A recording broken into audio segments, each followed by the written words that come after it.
There was a time when the most powerful drink on earth was not coffee, not beer, not even water from a holy spring. It was Coca-Cola. The real thing. A liquid so woven into daily life that removing it from shelves felt less like a product change and more like tampering with history. On the morning of April 23, 1985, Coca-Cola did exactly that. In a crowded press conference, executives in dark suits announced that after 99 years, the original Coke formula was being discontinued and replaced with a sweeter drink the company called New Coke. Not a limited edition, not a fun experiment. The flagship was dead. The shock was immediate. News anchors sounded stunned, columnists called it heresy, and ordinary people watched their favorite drink get erased in a single press release. To understand why this hit so hard, let me take you back to what Coca-Cola actually was by then. This was not just a soda. It was a symbol of America, exported to more countries than most flags. It was in war zones, slipped into the hands of soldiers far from home. It showed up in black and white movies, neon diners, and childhood memories, sitting in glass bottles, sweating on a summer porch. Families toasted with it at birthday parties. Stadiums were wrapped in its logo, and entire generations grew up thinking of that red script as part of the background of life. By 1985, Coke was the world's most famous drink and one of the most valuable brands in history. Billions of dollars in brand equity, nearly a century of emotional attachment, and a national identity built on the promise that this was the one true original. And in a single announcement, the company chose to throw all of that into a blender. Because of their faith in market research and a sweeter formula, they were now asking loyal customers to trade nostalgia for a new taste, and to do it without complaint. On paper, the decision looked rational. Secret taste tests under the code name Project Kansas told executives that people preferred the new formula. Pepsi was winning blind comparisons. The cola wars were heating up, and the data whispered that sweetness was the future. But this is where the story turns from a clean business case into something at times inspiring and at times chilling. Was this a catastrophic miscalculation driven by hubris and worship of numbers, or a cold-blooded masterstroke designed to provoke outrage, ignite nostalgia, and finally make the old formula more valuable than ever? Because for the next 79 days, the company would learn what happens when a drink becomes part of identity. Protests erupted. People hoarded old cans like wartime rations. Conspiracy theories spread that Coke was secretly switching from sugar to cheaper corn syrup, or that the whole fiasco was an elaborate plan to reset the brand. The complaint lines flooded. Executives received death threats, and politicians weighed in as if a national treasure had been vandalized. This is the 79-day saga Coca-Cola tried to erase when the most famous drink in the world killed itself, triggered a public revolt, and was forced to resurrect its own past. And to see how that explosion was set in motion, the story has to start years before that press conference. There was a time when changing a soda recipe felt like changing the weather. Annoying maybe, but not world-shaking. Yet in 1985, when Coca-Cola touched 7 little ounces of caramel fizz, it felt to millions like someone had reached into their family history, their childhood memories, even their national pride, and quietly edited the script. Because Coke was never just a drink. It was the soundtrack of first dates and ball games, the logo on Olympic podiums and wartime ration crates, the red and white banner that wrapped itself around the idea of America. After decades of advertising the product as the real thing, the company had achieved something close to religious status, building an empire of sugar, memory, and marketing so vast that its bottle silhouette alone could trigger thirst and nostalgia in the same heartbeat. So when that empire decided to rewrite its own holy text, this stopped being about taste. It became a battlefield over identity, over who owns a shared past, over whether a corporation can reach into the most sentimental corners of a life and rearrange them because the spreadsheets say it is more efficient. The new Coke story is at times inspiring and at times chilling. Inspiring because it shows what happens when a giant actually flinches, listens, and finally reverses course in the face of public outrage, turning humiliation into one of the most famous comebacks in business history. Chilling, because it also reveals how deeply these companies study human emotion, how precisely they measure loyalty, insecurity, and nostalgia, then weaponize all of it to protect their power. It is not just a marketing blunder. It is an example of what happens when a near-sacred brand chooses to trust its data more than its people. Inside Coca-Cola, secret projects with bland names like Project Kansas ran more than 190,000 taste tests. The numbers were clear. In tiny paper cups, under fluorescent lights, the sweeter formula kept winning. On paper, the decision looked ruthless and rational. In real life, it detonated something the data never measured: the feeling that my Coke had been stolen. So the thesis of this 79-day saga is simple. This is what happens when a company with near-religious status bets its future on charts and blind sips, then runs headfirst into what loyalty really looks like under pressure. Hoarded cans in garages, boycotts, street protests, even congressional complaints accusing a soft drink of tampering with history. Let me take you back to where that pressure started building. We will move from Coke's early rivalry with Pepsi, through the rise of Pepsi's swaggering Pepsi generation, into the quiet panic in Atlanta's boardrooms as taste tests kept going the wrong way. From there, the story dives into secret reformulation labs, coded memos, and a press conference that was supposed to announce victory, but instead lit the fuse on a cultural revolt. And hanging over all of it is one question. Did Coca-Cola accidentally stumble into the greatest marketing turnaround of the century? Or did they know exactly what kind of outrage they were lighting a match to? To understand how shocking those 79 days were, you have to understand the empire Coca-Cola thought it was protecting. There was a time when Coke wasn't just a drink in a red can. It was a ritual, a habit, a background noise to American life that felt as permanent as the flag. Let me take you back to the late 19th century, when Coca-Cola began as a pharmacy tonic in Atlanta, sold by the glass at soda fountains for a few cents. It started as a curious mixture in an era of patent medicines and dubious cures, but it did one thing very well. It delivered a jolt of sweetness, caffeine, and novelty at a moment when money was tight and entertainment was scarce. From that modest beginning, it quietly attached itself to people's daily routines. By the time World War II arrived, Coke had already escaped the pharmacy and moved into diners, corner stores, and ballparks. Then the company made a ruthless, brilliant move. It convinced the US government that every American soldier should be able to buy a Coke for 5 cents, anywhere in the world. So bottling plants followed the troops, from Europe to the Pacific, turning a soft drink into a liquid reminder of home. For millions of young men, having a Coke was welded to the memory of survival, brotherhood, and finally coming back alive. After the war, that momentum exploded. Coca-Cola wasn't just in diners, it was the centerpiece of the diner. Red signs, chrome dispensers, branded glasses. The ads rarely talked about flavor.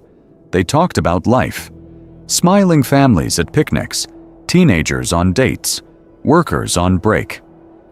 Coke positioned itself as the pause that refreshed, the friendly constant in a world that was changing fast. Executives inside the company were very clear about what they believed they were selling. Not a brown, carbonated liquid. A piece of American life, passed from parent to child like a family story. Then came a line that hardened all of that into doctrine. It's the real thing. On the surface, it sounded simple, but repeated across billboards, TV jingles, and global campaigns, it did something far more powerful. It quietly rewired people's expectations. If Coke was the real thing, everything else was, by definition, an imitation. Pepsi wasn't just a rival. It was the fake, the pretender, the knockoff trying to copy the original script. Because of that framing, Coke seeped into more than homes. It dominated restaurants, vending machines, airplanes, and stadiums. Competitors launched, rebranded, and vanished. Coke remained the default. The drink you ordered without thinking. The logo you could recognize from across a highway at 70 miles an hour. And inside headquarters, that created a certain calm. A confidence that bordered on religious faith. It's an example of what happens when long success breeds quiet arrogance. When a company starts to believe its brand is untouchable, its power permanent, its place in people's lives guaranteed. That belief would guide every decision leading into 1985, and it would turn the next move, from reformulating the real thing to announcing new Coke, into the moment when that untouchable empire discovered just how vulnerable it really was. There was a time when Coca-Cola didn't just dominate the market, it dominated the imagination. The red can meant America, tradition, family, holidays. Pepsi was the noisy neighbor next door. But in the 1970s, that neighbor walked into the mall with a folding table, 2 paper cups, and a camera crew, and quietly lit a fuse under Coke's empire. Let me take you back to those malls and fairgrounds. A small kiosk, a handwritten sign, Pepsi Challenge.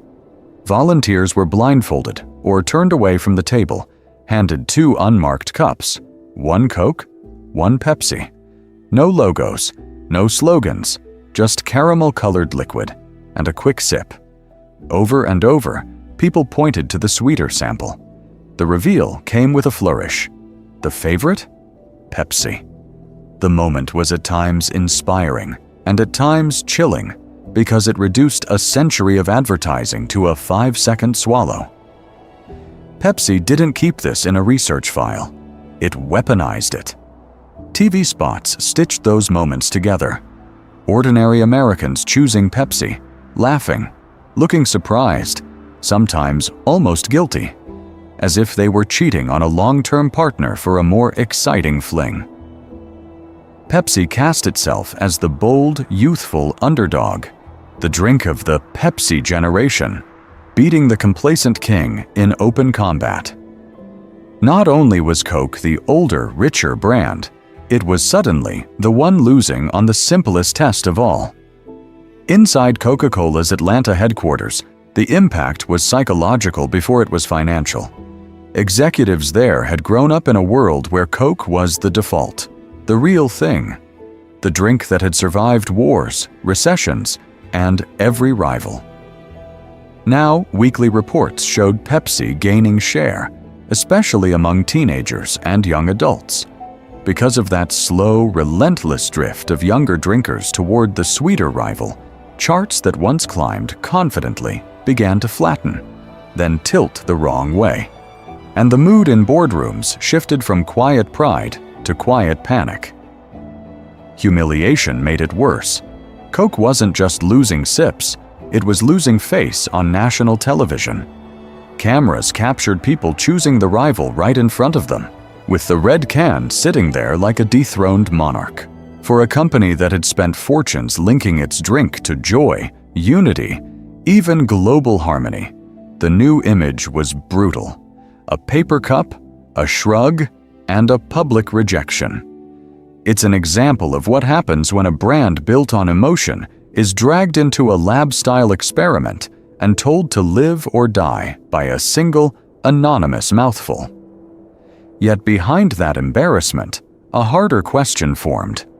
If taste tests were now the battlefield, could Coke afford to keep losing them? In a quiet conference room in Atlanta, a small group of executives decided the answer was no. They began sketching a response, a secret initiative with one ruthless goal: create a formula that would crush Pepsi in its own game. The name they gave it was harmless enough: Project Kansas. What it would unleash, that was something no one in the room fully understood yet. There was a time when the most valuable recipe in corporate history was being questioned by the very people sworn to protect it. In a locked room in Atlanta, the guardians of the real thing quietly became its greatest threat. The harmless name they chose, Project Kansas, sounded like a geography assignment, not a plan to rewrite American habit. But let me take you back to why it existed at all. Pepsi's challenge ads were everywhere, showing ordinary families in malls and parking lots choosing Pepsi in blind taste tests. The message was simple and humiliating. When the label disappeared, Coke lost. For a company built on myth, that was more than a marketing problem. It was a challenge to its empire. So the executives did what modern executives do when they are scared. They ordered more data.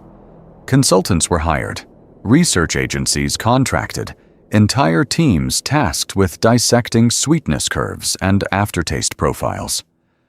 Over the next months, Project Kansas ran over 190,000 blind taste tests, lining up tiny plastic cups of old Coke, Pepsi, and a new, sweeter prototype that had never seen the light of day. The results looked like salvation. In sip after sip, mall after mall, office after office, the sweeter formula won. Not by a little, overwhelmingly. The charts were beautiful, rising bars for new formula, flat or declining lines for old, Pepsi stuck in the middle. On paper, this was not a gamble. It was a foregone conclusion. It's an example of what happens when numbers start to feel like destiny. Inside the boardroom, the atmosphere shifted. This was a life and death meeting conducted with laser pointers and pie charts. Executives stared at slides showing that when people took a quick sip, they smiled more at the new formula, circled higher numbers, wrote words like smoother and richer. The money argument followed right behind. If taste tests favored sweetness, and sweetness meant market share, then not changing looked irresponsible, even weak. Yet around the edges of the table, a few people felt something they could not quite name. They asked quiet questions that sounded almost old-fashioned. What about the people who drink a can a day, not a sip in a mall? What about the memories of grandparents pouring Coke over crushed ice at family barbecues? Could loyalty, habit, and identity really be reduced to a 3-second mouthful from a paper cup? Those questions never made it onto the slides. The tests measured instant reaction, not long-term relationship. They captured taste, not ritual. They weighed sweetness, not the strange, irrational pride some Americans felt in defending their Coke. His story is one of a company, at times inspiring and at times chilling, that trusted its spreadsheets more than the stories people told about it. So what crucial human variable did those 190,000 tests completely ignore? And how would the country react when Coke finally acted on them? They ignored the one thing you can't pour into a paper cup: context. Those 190,000 taste tests were designed like a chemistry experiment, not like real life around a kitchen table. Let me take you back to how people were actually drinking these samples. These were sip tests. Tiny cups, 1 or 2 mouthfuls, quick reactions. In that setting, The sweeter drink almost always wins. A hit of sugar feels exciting, sharper, more intense, for a moment. But a sip test doesn't ask the real question. What happens when that sweetness turns into an entire can, a refilled glass, a case in the fridge, week after week? There was a time when marketing departments across America treated those little booths in malls as oracles. People took one sip, pointed to the sweeter option, and the clipboard recorded a victory. No one measured the slow fatigue of drinking that same formula on a hot day with a burger after the third refill. No one asked if the sweetness that wins a contest might be the same sweetness that makes people quietly switch back later. And then there was the blindfold. The tests were blind, stripped of logos, colors, even the famous contour bottle. Participants didn't know if they were drinking Pepsi or Coke. The brands were reduced to anonymous brown liquids identified by letters and numbers. In that artificial world, memory, loyalty, and identity were treated as noise to be eliminated, not power to be understood. Yet in the real world, brand is not noise. Brand is a memory container. For millions of people, Coca-Cola wasn't just a flavor profile. It was Christmas trucks rolling through snow, ball games with the whole family crammed onto metal bleachers, first dates at the movies, childhood summers where an ice-cold Coke meant you had a little money in your pocket and all the time in the world. The company had built an empire of feeling, then ran tests that pretended those feelings didn't exist. The researchers focused on immediate taste reaction. Which one do you like better right now? Which is smoother? Which is sweeter? They did not ask, which one feels like home? Which one would you serve at a family gathering? Which one belongs at Thanksgiving, at the 4th of July, at your kid's birthday party? It's an example of what happens when a corporation confuses the tongue with the heart and assumes that preference begins and ends on the palate. Because of that blind spot, Coke was about to learn a ruthless lesson. People don't just drink what tastes best in a sterile test. They defend what means most in public. The emotional and symbolic weight of the real thing had been left out of the equation, and when the formula finally changed, that missing variable would explode into view. What did it look like when those quiet attachments turned into open revolt? It started far from the picket lines. Before the protests, before people were pouring cans into gutters on the evening news, there was a time when the fate of Coca-Cola came down to a quiet room, a projector, and a stack of charts. Senior executives filed into the boardroom in Atlanta, the air thick with the confidence of a company that had once been untouchable and the anxiety of one that could feel Pepsi breathing down its neck. At the head of the table sat Roberto Goizueta, the Cuban-born chemist turned CEO, a man who had staked his life on numbers, discipline, and control. Around him, vice presidents, brand managers, and research chiefs laid out their case. Project Kansas, the secret initiative, had tested more than 190,000 people. The message was blunt. The data proved. Consumers preferred the sweeter new formula, not in theory, in blind sips, over and over again.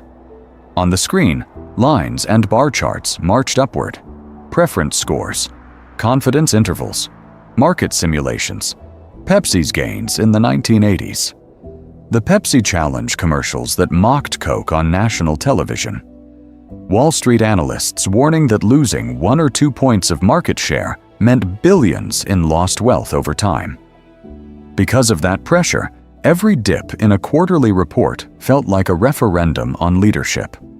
In that room, hesitation looked dangerous. To question the research risked looking old, sentimental, weak. Executives knew Pepsi's CEO could go on camera the next day and declare victory. They also knew investors did not reward companies that blinked. Money and reputation were on the line, and no one wanted to be the one who flinched. Yet beneath the spreadsheets, there was a quieter tension. Some veterans, people who had grown up inside the Coca-Cola empire, felt a pang when they talked about improving a recipe that had survived wars, depressions, and family dinners for nearly a century. Killing the original formula felt less like a tweak and more like tampering with a national heirloom. But the modern narrative of bold leadership, of being ruthless with sacred cows, at times inspiring and at times chilling, drowned out that unease. Strategists argued that half measures would be worse than doing nothing. A side-by-side launch, old Coke and new Coke together, would split advertising budgets, confuse shelves, and invite consumers to treat the original as the real one and the newcomer as a cheap imitation. If the tests said the new drink tasted better, then the only logical move, they claimed, was to switch entirely and never look back. So, behind closed doors, they did what once would have been unthinkable. They voted to kill original Coca-Cola. The order went out to reformulate the world's most famous drink and erase the old recipe from the shelves. Next came an even stranger challenge, turning this quiet act of corporate betrayal into a public story of progress and confidence. Let me take you back inside that moment, because the way they chose to sell it would decide whether consumers shrugged or revolted. On April 23, 1985, Coca-Cola walked into a New York ballroom and tried to rewrite history with a smile. Not only were they about to kill a 99-year-old formula, they were doing it under bright lights, TV cameras, and a wall of carefully printed banners that declared a new era. Executives in dark suits took their places behind a long table, flanked by giant red backdrops and a gleaming new logo that simply read, Coke. The message was visual before anyone spoke. Cleaner, sharper, younger. Then came the speeches. They talked about improvement, about innovation, about how consumers in taste tests had chosen this new, smoother, sweeter formula over the old one. This was not a funeral, they insisted. This was an upgrade. There was a time when changing a recipe might have been a quiet factory memo. Here, it was framed as an act of corporate courage. Coca-Cola's leaders told the world they were not abandoning tradition. They were honoring it by refusing to stand still.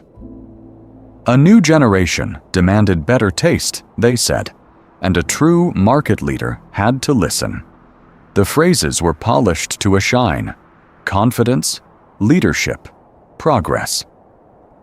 If anyone in that room felt they were dismantling a piece of American life, it did not show on stage. Early media coverage followed their lead. Some business reporters praised the boldness, calling it a gutsy strike in the cola wars. Others were skeptical, wondering aloud why a dominant brand would tinker with its crown jewel. But even that skepticism felt casual, like a quirky business story wedged between earnings reports and sports scores. Almost no one treated it as a cultural earthquake. It was just another move in a long corporate chess game, not a moment that would have people hoarding cans in their basements. Out in the supermarkets, though, the story moved faster than the headlines. Pallets of new Coke arrived, old stock quietly vanished, and curiosity did the rest. People rushed to try the new formula. Some liked it and shrugged, saying it tasted smoother. Many were indifferent. Soda was soda. But a small, sharp-edged group felt something was deeply wrong. To them, this wasn't just a drink. It was a piece of childhood, of family dinners, of ball games and holidays. His story is one of brand loyalty turned almost religious. Theirs was the mirror image on the consumer side. Then came the first crack. Coca-Cola's consumer hotline began lighting up. At first, it was the usual complaints about flavor. Too sweet, too flat. Not the same. But buried in those early calls was a different tone. People accusing the company of erasing a part of their lives. One caller said Coke had tampered with history. Another compared it to tearing down a landmark for a parking lot. It was at times inspiring and at times chilling to hear how fiercely strangers defended a recipe made of sugar, water, and caffeine. Because of that attachment, something new was forming beneath the surface, a sense of betrayal that no taste test had measured. It's an example of what happens when a company underestimates memory, identity, and quiet, everyday rituals. For 79 days, those emotions would swell from a few angry phone calls into boycotts, protests, and a backlash so intense that even Coca-Cola's vast empire of marketing money and power could not simply outspend it. The press conference was supposed to close one chapter and open another. Instead, it had just fired the starting gun on a revolt the executives on that stage never saw coming. Within hours of that press conference, the theory became real. Trucks rolled, shelves turned over, and in city after city, the familiar red label stayed while the liquid inside quietly changed. There was a time when you could walk into almost any store in America and know exactly what Coke meant. In late April 1985, that certainty vanished in a single delivery cycle. Distributors had been told to push the new formula hard, and many did it with ruthless efficiency. Old Coke syrup was run down, fountain accounts were converted, and in key markets, the original drink didn't just lose space, it disappeared. Loyal drinkers walked into supermarkets and gas stations and discovered that their lifelong habit now came in only one flavor: New Coke or nothing. If they wanted the old taste, their options were simple. Hoard whatever dusty cases remained, switch to Pepsi, or surrender and twist open this sweeter stranger that claimed to be the same brand. At first, the reaction wasn't full-scale revolt. It was confusion. Some shoppers assumed this was just another promotion, an overconfident stunt that would fade after a summer campaign. Others treated it like a test market experiment. Surely, the real thing would quietly return once the numbers came in. After all, what kind of company would throw away 99 years of history for good? The idea that Coca-Cola had permanently killed its flagship product felt too extreme to be true. But as the days passed and the old formula failed to reappear, disappointment began to harden. Taste was the opening complaint, yet even that sounded different. People didn't simply say, "It's too sweet," or "Pepsi's better." They said, "This isn't Coke." They said, "They've ruined it." Because of that sense of betrayal, the argument jumped from flavor to identity. It wasn't about a drink anymore. It was about memory, childhood, family dinners, ball games, and a company that had, in their minds, broken an unwritten promise. Inside Coca-Cola's headquarters, the phone lines told the story faster than any sales chart. The consumer hotline, which usually handled a few hundred calls a day, began receiving thousands. Some callers cried, others shouted. A few quoted patriotic slogans and accused the company of tampering with American life itself. One operator later recalled that people spoke as if a public monument had been torn down and replaced with a billboard. It was at times inspiring and at times chilling to hear how much power a caramel-colored liquid held over complete strangers. Because of that emotional surge, the backlash didn't stay private for long. Within days, callers weren't just venting. They were asking how to fight back. Local groups started trading phone numbers, forming Old Coke phone trees, and planning boycotts. Homemade signs appeared outside supermarkets. Radio hosts opened their lines to angry loyalists who treated the formula change like a political decision that demanded a campaign. And this was only the beginning, because the next wave wouldn't just complain to Coca-Cola, it would organize against it. Those boycotts weren't just about taste, they were about loyalty, about the feeling that something bigger than a drink had been quietly taken away. There was a time when Coca-Cola wasn't just a brand on a shelf, it was a kind of civilian uniform, a liquid flag people carried to ball games, picnics, and wars. Let me take you back to World War II. The company promised that every American soldier, anywhere on Earth, could get a Coke for 5 cents. Not only did that move ship bottling plants to battlefronts, it welded Coca-Cola to national pride, to victory, to the idea that wherever the flag went, the real thing followed. Veterans came home, raised families, and passed that ritual down. A red can in the fridge didn't just mean sugar and caffeine, it meant continuity. So when new Coke arrived, the anger wasn't polite. Callers flooded phone lines, accusing the company of being un-American, as if changing the formula was tampering with the stars and stripes. One man wrote that it felt like someone had rewritten the national anthem and not told anyone. Another compared it to waking up and finding Mount Rushmore sandblasted smooth. The taste was sweeter, smoother, technically more modern. That was the problem. It felt like a committee had redesigned memory. Because of that long history, brand patriotism kicked in. People who had toasted graduations with glass bottles, who remembered the hiss of a cap at family barbecues, heard executives talk about market share and preference data, and felt something close to betrayal. Their life was measured in milestones, and Coke had been there for all of them. First date at the drive-in, road trips with sticky cup holders, Christmas commercials that looked like their childhood. Change the formula without asking, and it wasn't a product update. It was rewriting the family album.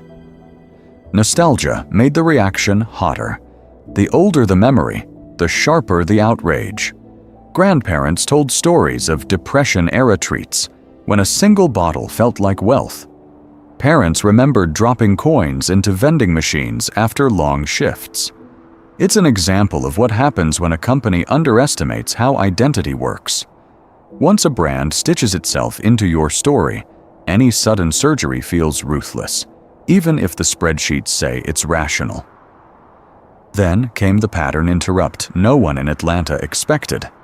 Some callers weren't just sad, they were furious, threatening. A few talked about suing, others talked about marching. One complaint to a state attorney general called the change a fraud on the American public. Members of Congress started getting letters demanding hearings, as if this were a foreign policy crisis, not a soft drink reformulation. What started as angry phone calls was about to spill into parking lot rallies, legal challenges, and speeches on the House floor. The empire of red and white hadn't just launched a new product, it had accidentally declared a culture war. And the next move would decide whether Coca-Cola kept its place on the national mantle or lost it forever. So let me take you back to the moment that culture war left the TV screen and hit the pavement. Overnight, the empire of red and white learned what happens when a drink stops being a drink and becomes a piece of people's lives. The company thought it had launched a sweeter formula. What it had actually launched was a nationwide scavenger hunt.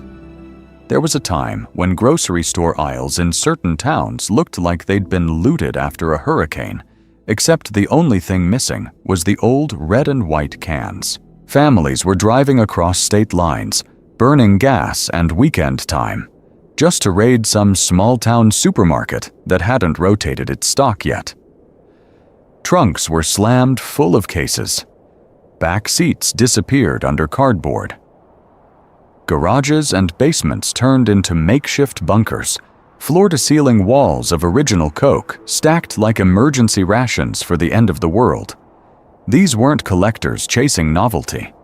These were accountants, teachers, truck drivers, quietly converting disposable income into liquid nostalgia, treating each can like a bearer bond of taste and memory. Because of that attachment, every remaining case felt like contraband, like wealth rescued from a collapsing currency. Out in public, the mood hardened.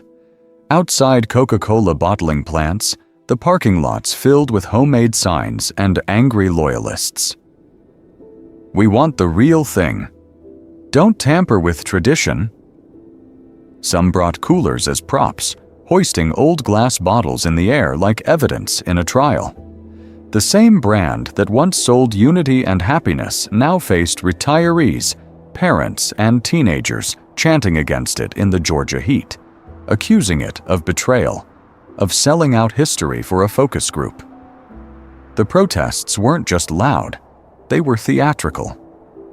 Cameras rolled as people cracked open cans of new Coke, tilted them toward the curb, and poured them straight into the gutter. Perfectly good product, sacrificed for the shot. Others packed cans into boxes and mailed them back to Atlanta with letters that read like breakup notes. In some towns, fans staged mock funerals for the old formula, complete with black armbands, cardboard coffins, and eulogies about summer evenings, first dates, and ball games. It was at times inspiring and at times chilling how far people would go for a recipe of sugar, water, and secrecy. Underneath the spectacle, a quieter network formed. Fan groups sprang up, meeting in church halls, VFW basements, and living rooms, trading tips on which gas stations still had original stock hidden behind the new Coke. Hotlines and phone trees buzzed with leads. Someone's cousin in Louisiana, a vending machine in the back of a bowling alley. The hunt for old Coke turned into an underground movement, complete with coded conversations and whispered directions. Because of this grassroots resistance, the crisis stopped being a marketing misstep and started to look like something more dangerous. Anger was one thing, but as people drove farther, shouted louder, and hoarded higher, another feeling crept in behind it: suspicion. And that, for Coca-Cola, was far more explosive than any protest in a parking lot. Suspicion changed everything. Anger could be dismissed as overreaction, but suspicion assumed intention, and intention meant someone, somewhere inside that Atlanta headquarters, had planned all of this. There was a time when Americans trusted Coca-Cola almost like a public utility. It was on the dinner table, in the lunchbox, at the ball game, passed down like a family ritual. So when the company stood in front of cameras and claimed it had simply misread the public, many people looked at the scale of the disaster and decided one thing: Coca-Cola could not be that incompetent. The empire that had turned a caramel-colored drink into global wealth and power surely had not just tripped over its own formula. And once people decide a company is too smart to fail by accident, the mind reaches for a darker story. Phone-in radio shows filled with callers insisting there had to be a secret plan. Newspaper columnists floated theories half-jokingly, then less jokingly. Because if new Coke was not a blunder, then it had to be a move in a larger game. The most famous theory spread fast. New Coke, the theory claimed, was never meant to succeed. It was a sacrificial drink, a deliberate decoy. By launching a sweeter, unpopular formula and provoking outrage, Coca-Cola could then ride in as the hero, bringing back the original as Coca-Cola Classic. The loss would be staged, the comeback scripted, the gratitude very real. But there was a twist that made the story feel, at times inspiring, and at times chilling. According to this version, the company did not just want applause, it wanted freedom. Freedom to quietly alter the beloved original, to switch from old-fashioned cane sugar to cheaper high-fructose corn syrup without anyone noticing. In this telling, the 79 days of chaos were not a failure. They were camouflage. Because once people were crying with relief over the return of Classic, who would stop to ask if the recipe had changed again? Shelves were restocked, the red cans looked reassuring, and behind that familiar logo, the sweetener quietly shifted. It is an example of what happens when a brand becomes so trusted that most consumers never read the small print on the label. Conspiracy theories like this thrive when people feel powerless and betrayed. They offer a world where nothing is random, where every humiliation is actually proof of someone else's plan. For angry Coke drinkers, the theory turned them from duped customers into perceptive detectives. They had not overreacted. They had uncovered a plot. Yet one question still hangs in the air. If New Coke was a mistake, it was one of the most profitable mistakes in corporate history. Sales surged after Classic's return, the brand's identity hardened, and Coca-Cola walked away stronger. So how can anyone tell the difference between a genuine blunder and a plan that worked a little too well? To answer that, attention has to turn from the parking lots back into the boardrooms. Boardrooms, not billboards, are where the real flavor changes happen. And in the early 1980s, something far more important than a new logo was moving through Coca-Cola's veins: corn. There was a time when American soda was sweetened with cane sugar as a matter of course. It was expensive, volatile, tied to global weather, labor, and politics, but it was the way things had always been done. Then the US rewrote the rules of the game. Grain farmers were showered with subsidies, import quotas pushed up the price of foreign sugar, and a new laboratory creation stepped in to claim the throne: high-fructose corn syrup. Cheaper, domestically abundant, and remarkably stable, it turned sweetness from a delicate commodity into an industrial input. For a small family bottler, shaving a cent off a bottle is nice. For an empire the size of Coca-Cola, it is something else entirely. 1 penny saved across 1 billion servings is $10 million. 2 or 3 cents, multiplied across global volume, turns into tens or even hundreds of millions, quietly migrating from ingredient costs to profit. Because of that math, executives did not have to be ruthless villains to love corn syrup. They only had to be competent. By the early to mid-1980s, that migration was well underway.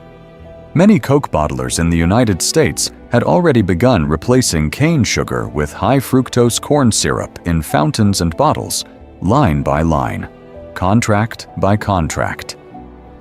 The label still said Coca-Cola. The ads still talked about taste and family and life. But the sweet backbone of the drink was shifting from tropical fields to Midwestern tanks. Now place that timeline against the 79 days of New Coke. While the public was fixated on whether the flavor felt wrong, whether their childhood had been stolen, and whether Classic really tasted the same, the supply chain was humming along. New Coke launched into a world where corn syrup was already entrenched, and when Coca-Cola Classic triumphantly returned, the company had a perfect opportunity to standardize what was in the syrup as well as what was on the can. This is where the conspiracy theorists move in. To them, New Coke is not just a mistake, it is cover fire, a noisy, emotional, televised drama that drew attention to taste tests, nostalgia, and patriotism, while the quiet work of locking in cheaper sweeteners happened in the background. They point to the timing, the subsidies, the rapid embrace of high-fructose corn syrup and say, it's an example of what happens when money, marketing, and memory collide. But step back for a second. Is this really about one soda formula? One summer? One outrage? Or is the new Coke story one of a larger pattern in modern business, where companies learn to manage outrage, shorten memory, and protect margins all at the same time? Because if that pattern is real, then the 79 days Coca-Cola wants you to forget might not be an exception at all. They might be the rule. To see how real that rule is, let me take you back to the one place inside Coca-Cola where the charts didn't matter at all: the phones. There was a time when Coke's consumer hotline was a sleepy corner of the empire. A few operators answering questions about coupons, broken vending machines, maybe the occasional recipe. Then April 23, 1985 hit. New Coke landed, and overnight that quiet room turned into a command center in a national emotional crisis. At the peak, the line was getting up to 8,000 calls a day. Not a week, a day. On the surface, these were complaints about a drink. But listen to the tapes, and it sounds closer to a late-night radio confessional. People cried on the phone. Grown adults, sometimes choking up before they could even explain why they were calling. They talked about parents who had shared a Coke after long shifts, about grandparents who kept a bottle in the fridge as a small luxury when money was tight, about first dates in drive-ins with a sweating glass bottle between them. They weren't just saying, "You changed the formula." They were saying, "You took away my childhood. You erased my dad. You took away a friend." It's an example of what happens when a company thinks in ounces and market share, while the public is thinking in memories and family. Inside those call centers, the surreal part was who had to absorb all of this. Not executives with stock options and polished media training, but low-paid operators making near entry-level wages, suddenly acting as therapists for a grieving nation. One minute they were logging a complaint about a flat can. The next, they were listening to a Vietnam veteran explain that the only thing that tasted like home overseas was a bottle of Coke. And now, even that was gone. The scripts on their desks were useless. How do you pivot from "thank you for your feedback" when someone is sobbing about a spouse who used to drink the real thing every Sunday after church?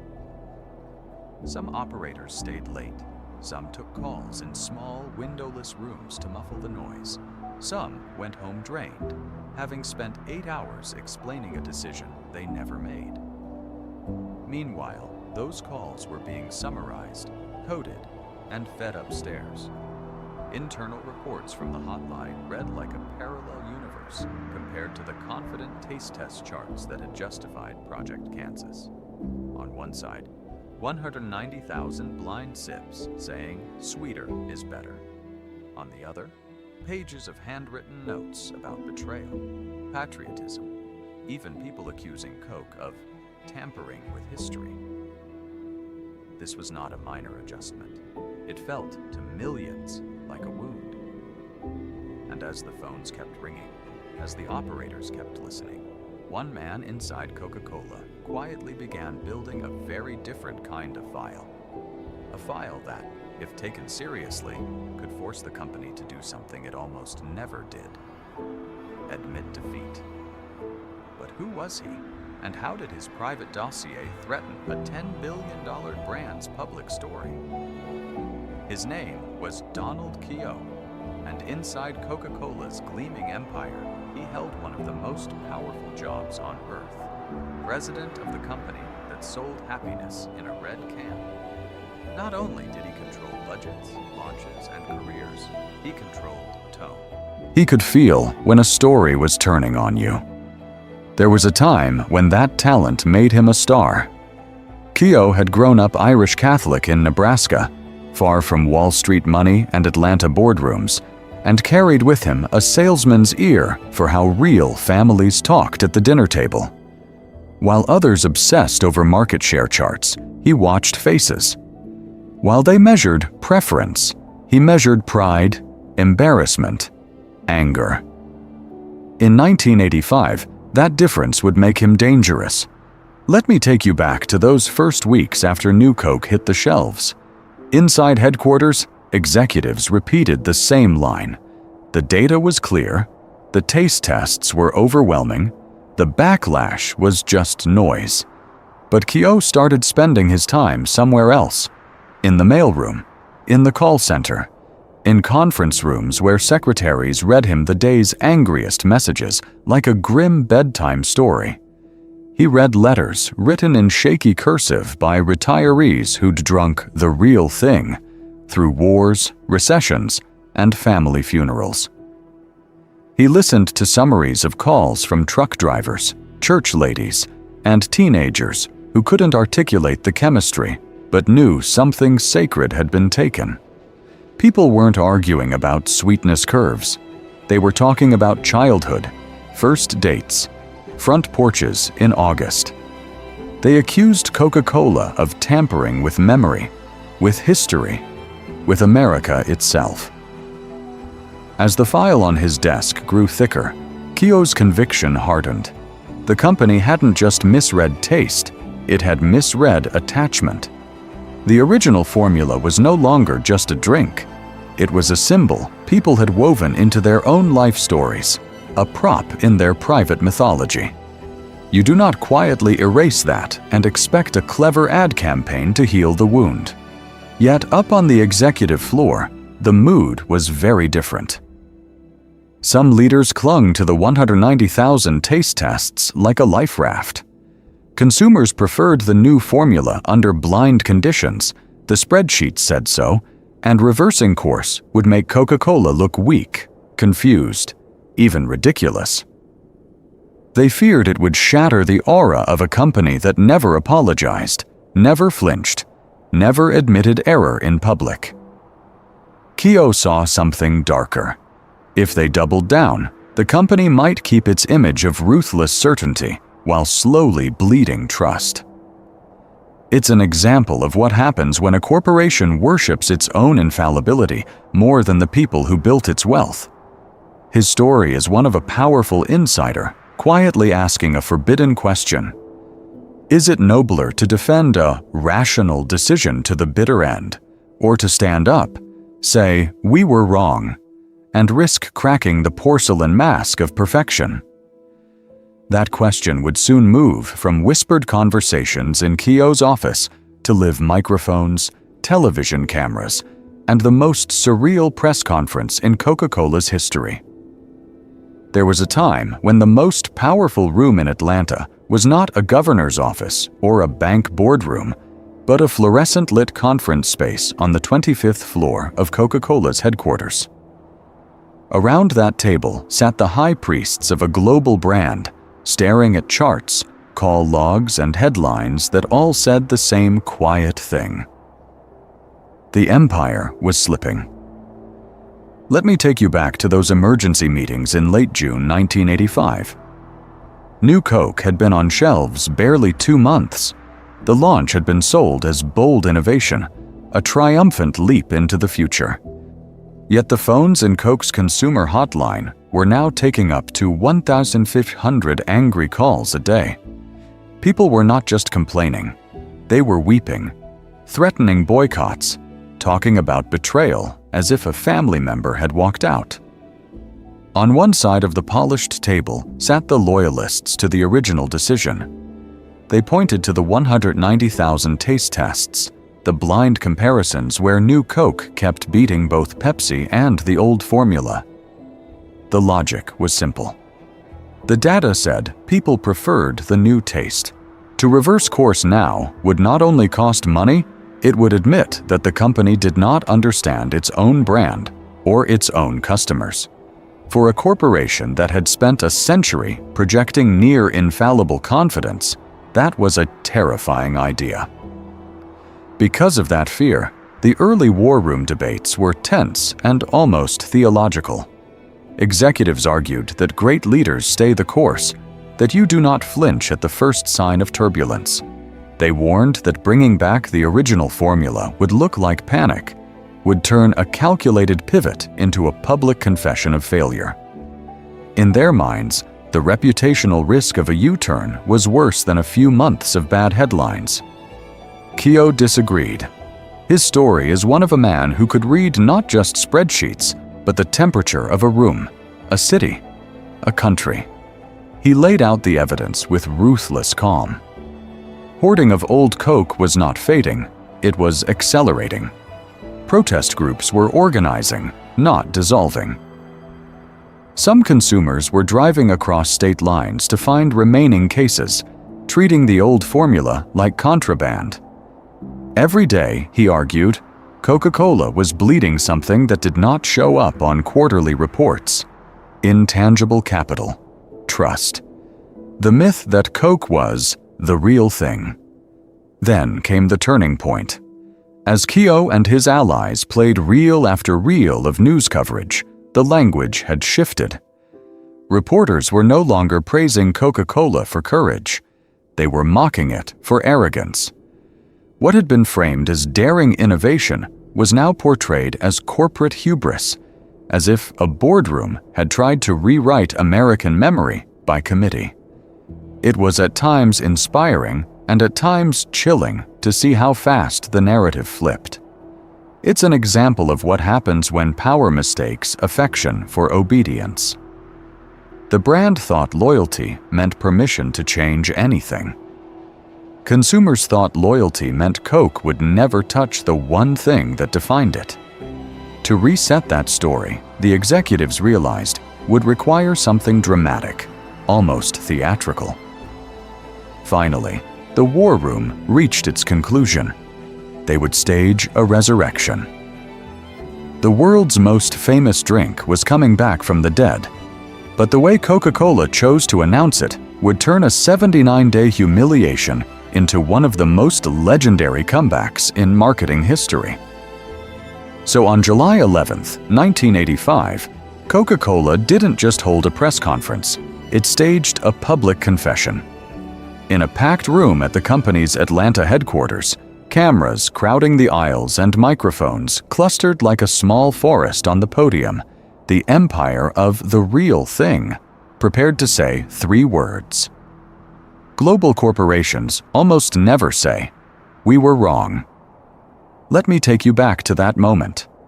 The backdrop was bright red, the logo enormous, as if the brand needed to reassure itself as much as the audience.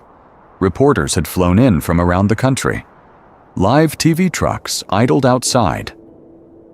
There was a time when a soda announcement did not lead the evening news. This one did. Because for 79 days, Coca-Cola had tampered with something millions of people treated less like a drink and more like a piece of their life. Donald Keogh, the company's gravel-voiced president, stepped to the microphone. He didn't smile much. He didn't have to. The story was doing the work for him. He acknowledged the anger, the protests, the thousands of calls flooding the switchboards, then delivered the line that would echo through business schools for decades. Some people, he said, might think Coca-Cola was the most arrogant company in the world. Then he added the sentence that flipped the mood in the room. "We have heard you, and we have got the message." Because of that rare public humility, the tension snapped. When he announced that the original formula would return to shelves as Coca-Cola Classic, reporters actually applauded. Grown adults clapped at the resurrection of a soft drink. Phone lines at radio stations lit up with callers saying it felt like getting an old friend back. It's an example of what happens when a product quietly turns into a symbol of family, childhood, and national identity, and then someone tries to rewrite it in 79 days.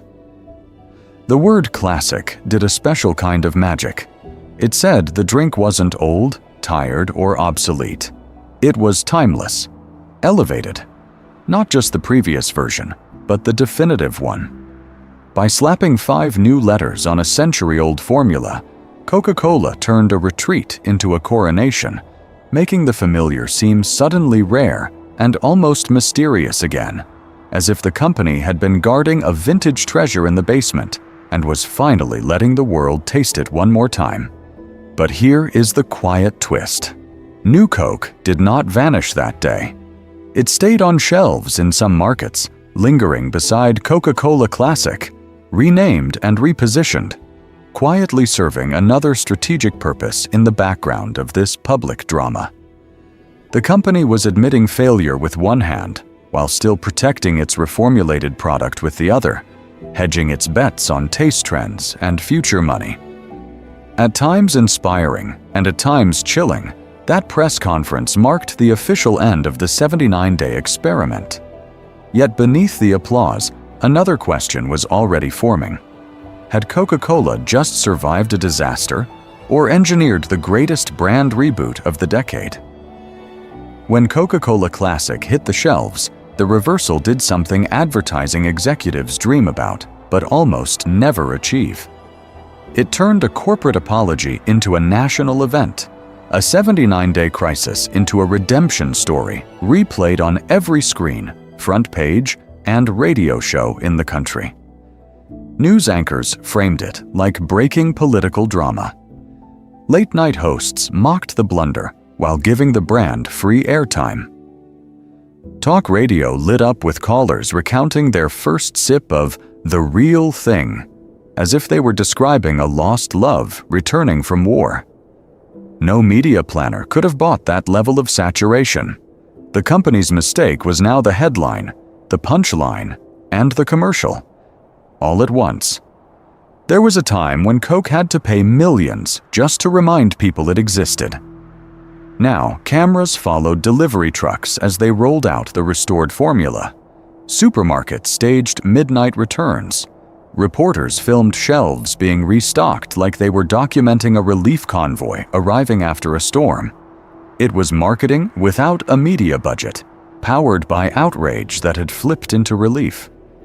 On the ground, the reaction went beyond shopping habits and straight into life rituals. Families held welcome back parties, complete with homemade banners and coolers filled with ice-cold Coca-Cola Classic. Some restaurants advertised the return on their signs as if they had landed a celebrity guest. Offices threw break room celebrations where employees lined up for that first nostalgic sip, then told the story of where they had been when new Coke arrived, as if recalling a minor national tragedy. By taking the drink away, even briefly, the company had forced millions to confront an uncomfortable question. How much did this caramel-colored liquid really matter? The answer, as it turned out, was far more than taste tests suggested. It was an example of what happens when a product stops being just a product and becomes a piece of identity, a prop in family memories, a quiet symbol of continuity in a changing empire of brands. Let me take you back to the numbers.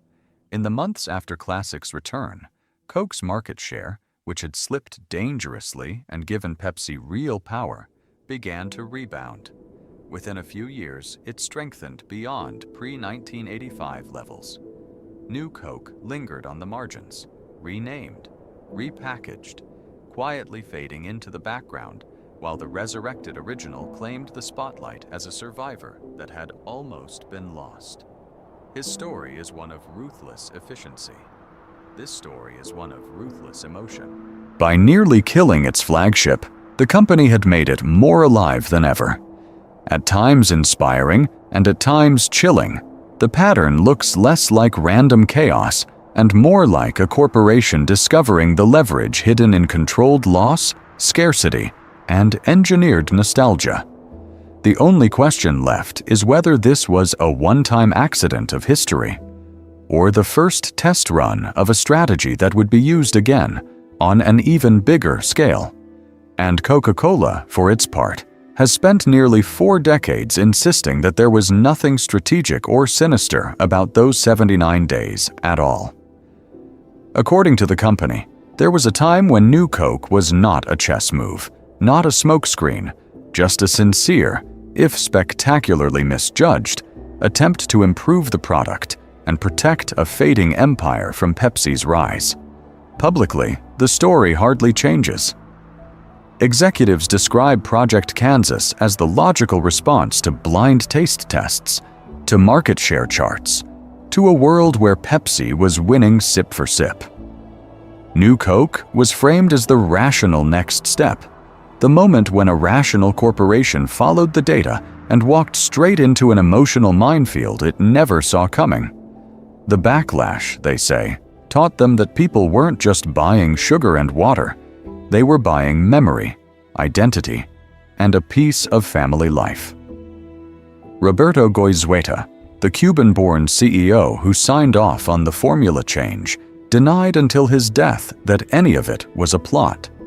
He called the idea that he would deliberately endanger the company's crown jewel nonsense, reminding interviewers that no sane leader gambles the world's most valuable brand on a publicity stunt. Donald Keogh, the smooth, charismatic president who became the public face of the apology, went even further. In speeches and in his book about the fiasco, he flatly rejected the conspiracy theories, calling New Coke a blunder, not a master plan, and insisting there was no secret sugar switch, no hidden ingredient agenda. From a risk perspective, that denial has teeth. Deliberately provoking nationwide boycotts, congressional complaints, and death threats to the switchboard is not a controlled experiment. It is corporate Russian roulette. There was no guarantee that Coca-Cola Classic would be welcomed back as a hero rather than dismissed as yesterday's drink. No guarantee that angry customers would forgive, forget, and finally drink even more.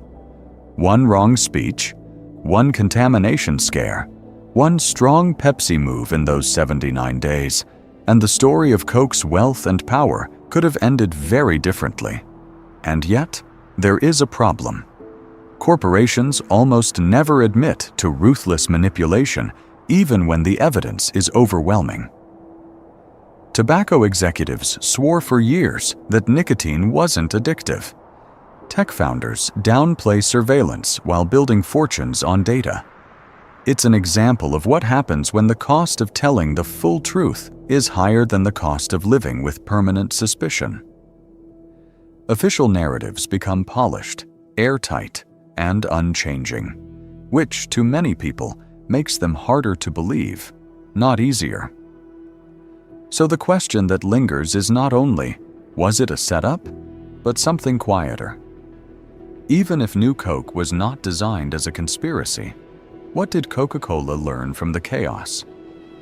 Let me take you back to that lesson board.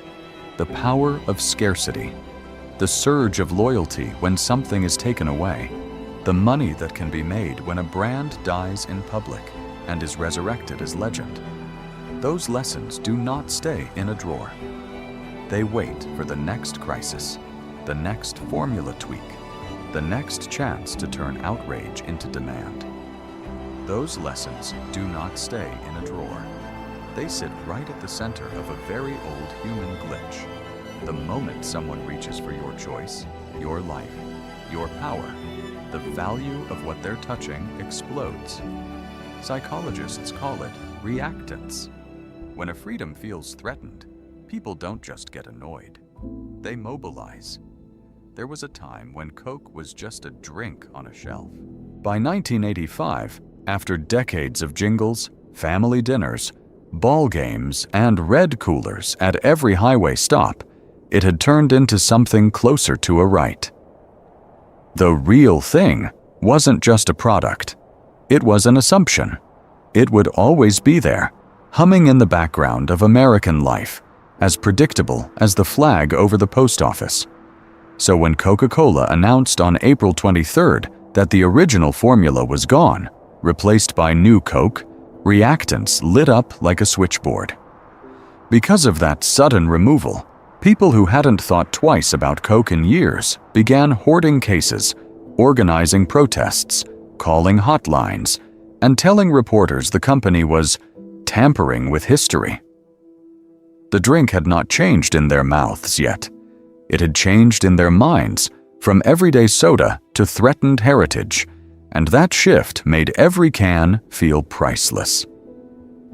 underneath that reaction sat another powerful bias: loss aversion. Losing something already woven into daily life feels worse than never having it at all. It's an example of what happens when a company reaches into a shared routine and yanks out a piece that looked permanent. The 79 days without original Coke were not just a product gap. They were experienced as a kind of small, ridiculous grief. Shelves looked wrong. Vending machines felt wrong.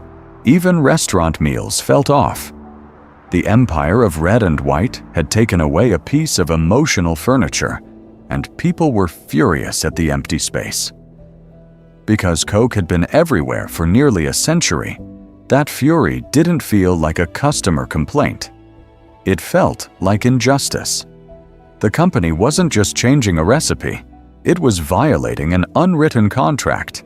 You do not rewrite my childhood, my holidays, my memories, just to chase Pepsi in a blind taste test.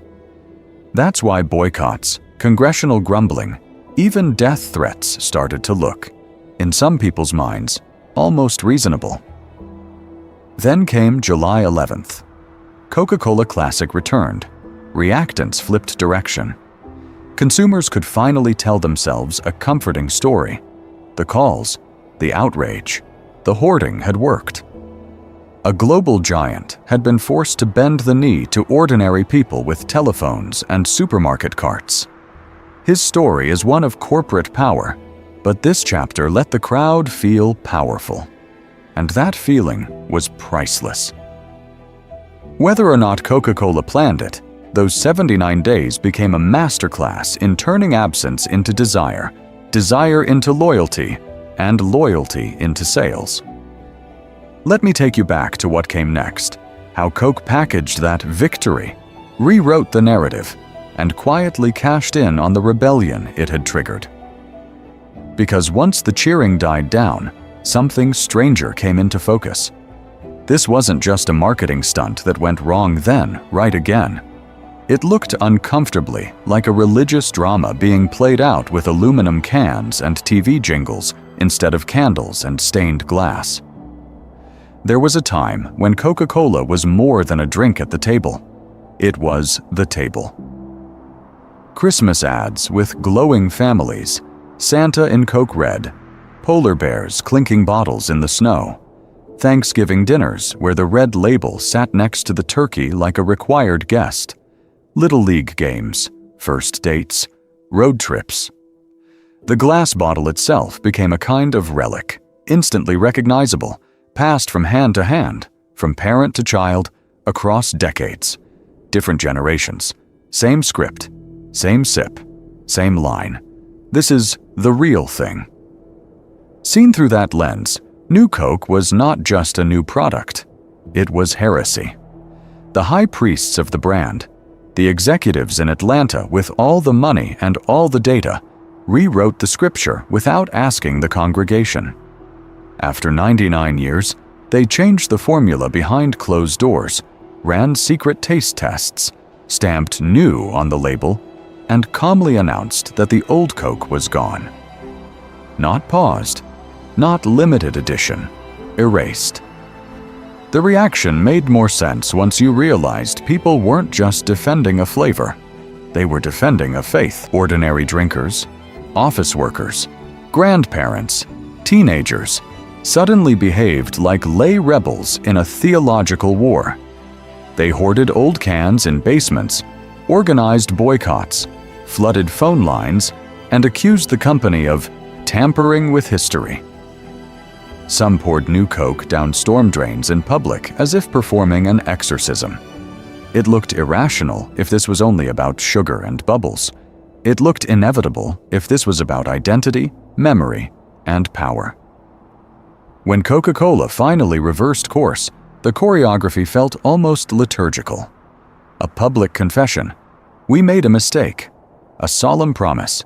The original formula would return as Coca-Cola Classic. The prodigal drink came home, and the prodigal company asked forgiveness on live TV. Sales spiked, loyalty deepened, and the myth hardened. The heresy had produced a redemption arc. Let me take you back to that moment on July 11th, 1985, not as a business decision, but as a ritual of corporate repentance that ended up strengthening the empire it pretended to humble. At times inspiring, and at times chilling, it's an example of what happens when a corporation steps into roles once held by churches or governments. Holidays, family milestones, even private moments of comfort get outsourced to brands that promise feeling on demand. The question is no longer just why people fought for Old Coke. The question is what it means when the guardians of our most emotionally charged rituals answer not to a doctrine or a constitution, but to quarterly earnings. And what they decided to do with that power next was even more revealing. And what they decided to do with that power next was, strangely, to keep their own failure alive. There was a time when July 11th, 1985 felt like the end of the nightmare. Coca-Cola Classic was back, the cameras were rolling, and New Coke looked finished. But behind the celebration, the company made a quieter decision. The mistake would not be buried. In many markets, the sweet, smoother formula stayed on the books, rebranded later as a humble sequel with a haunted name, Coke Tattoos. On paper, it sounded almost rational. The taste tests that launched Project Kansas hadn't vanished. Millions had said they preferred the new formula. Shelving it entirely would mean walking away from that data, that potential money, that small but real pocket of loyalty. So New Coke lingered, sharing shelf space with Coca-Cola Classic, a second red can that looked familiar enough to confuse people and different enough to remind them of what had gone wrong. In practice, the market delivered its own verdict. Stores pushed the Classic out front and shoved Coke the Two to the side, a few rows on the bottom shelf, a token presence near the generic colas. Sales dripped instead of flowed. For many shoppers, reaching for Cokes at 2 felt like reaching for the wrong life in a sliding doors universe, a world where the empire had never apologized. They had fought to get the real thing back. Why voluntarily drink the one that lost? Yet Coca-Cola did not pull the plug. Not immediately.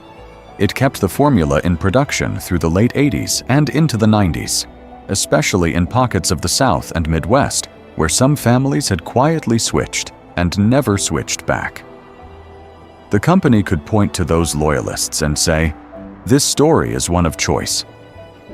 Publicly, Classic was the hero. Privately, New Coke served as a pressure valve, a way to satisfy that sweeter preference without ever tampering with the myth they had just rebuilt. That duality gave New Coke an odd symbolic power. It became a living artifact of corporate overreach, a daily reminder that even a dominant brand could misread its own soul. Every time a shopper glanced past Coke the text to grab Classic, they reenacted the 79-day revolt in miniature. It was at times inspiring and at times chilling. Inspiring that consumers had forced a reversal, chilling that the company still treated the error as an asset to be managed, cataloged, and quietly monetized. Over time, Coke 2 faded from most shelves, discontinued market by market, more whimper than bang. But it never completely died inside Coca-Cola's memory. It sat there like a ghost file in the archives, a cautionary tale and a tempting resource. Because let me take you back to that idea of power. When a brand can resurrect even its worst failure on command, not as a drink, but as a feeling, what can it do with that? Decades later, that ghost would be summoned again, and this time, it wouldn't come back as a mistake at all. Decades later, that ghost finally stepped back into the light, wearing a Netflix logo. In 2019, Coca-Cola did something that would have sounded insane to the executives who survived 1985. They brought New Coke back. Not as a permanent product, not as an apology, but as a limited-run tie-in with Stranger Things, the series that turned the 1980s into a global costume party. There was a time when New Coke meant boycotts, bomb threats, and angry letters to Congress. Now it was content. The partnership was simple and ruthless in its precision. Stranger Things. Season 3 was set in 1985, the exact year Coca-Cola had tried to erase its own formula. So Netflix built New Coke into the show's world. Cans in the hands of characters, vending machines in neon-soaked malls, dialogue that nodded to the taste. And outside the screen, Coca-Cola quietly opened a portal. Limited edition New Coke packs on the website. Retro-styled cans and bottles. A product that had been buried was suddenly a collectible. But here is where the story twists. Coca-Cola did not pretend New Coke had been misunderstood brilliance. They leaned into the joke. Official copy called it infamous. Press releases reminded everyone it was one of the most notorious failures in business history. Executives sat in interviews and laughed about how people hated it. The company invited fans to experience the 1985 taste with a wink, as if saying, "Remember when this almost broke the brand's life? Have a sip." Because of that self-awareness, the meaning changed. What had once been an embarrassment became a charming relic of a more innocent, experimental era, a time when a soda company could gamble with its crown jewel and survive. New Coke was no longer the villain of the Empire's story. It was the quirky side character, the awkward cousin at the family reunion you now tell stories about. At times inspiring, and at times chilling. It showed how distance can soften even the sharpest edges. Here's the pattern interrupt. The same people who had hoarded old Coke in their basements, who had sworn never to forgive the company, were now buying New Coke again. Not to drink every day, but to display, to photograph, to resell on eBay. Cans became props, proof that money, time, and nostalgia can turn almost any wound into a souvenir. It's an example of what happens when a corporation outlives its own failures and then rents them back to the public. New Coke had moved into a profitable afterlife. Merch, memes, cross-promotion, cultural capital. The failure was now an asset on the balance sheet of memory.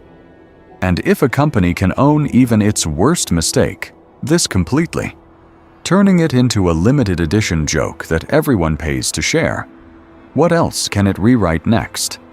There was a time when the most powerful brand on earth trusted one thing above all else: a stack of numbers that looked too clean to be wrong. Inside Coca-Cola's empire, the New Coke project did not feel like a gamble. It felt like math. Precise, unemotional, inevitable. Let me take you back to those famous 190,000 taste tests. On paper, it sounded like scientific destiny. Nearly 200,000 blind sips. Controlled conditions. Carefully worded questions. The results lined up in neat columns. More people preferred the sweeter formula. More people said yes than no. In meeting after meeting, those charts were held up like armor.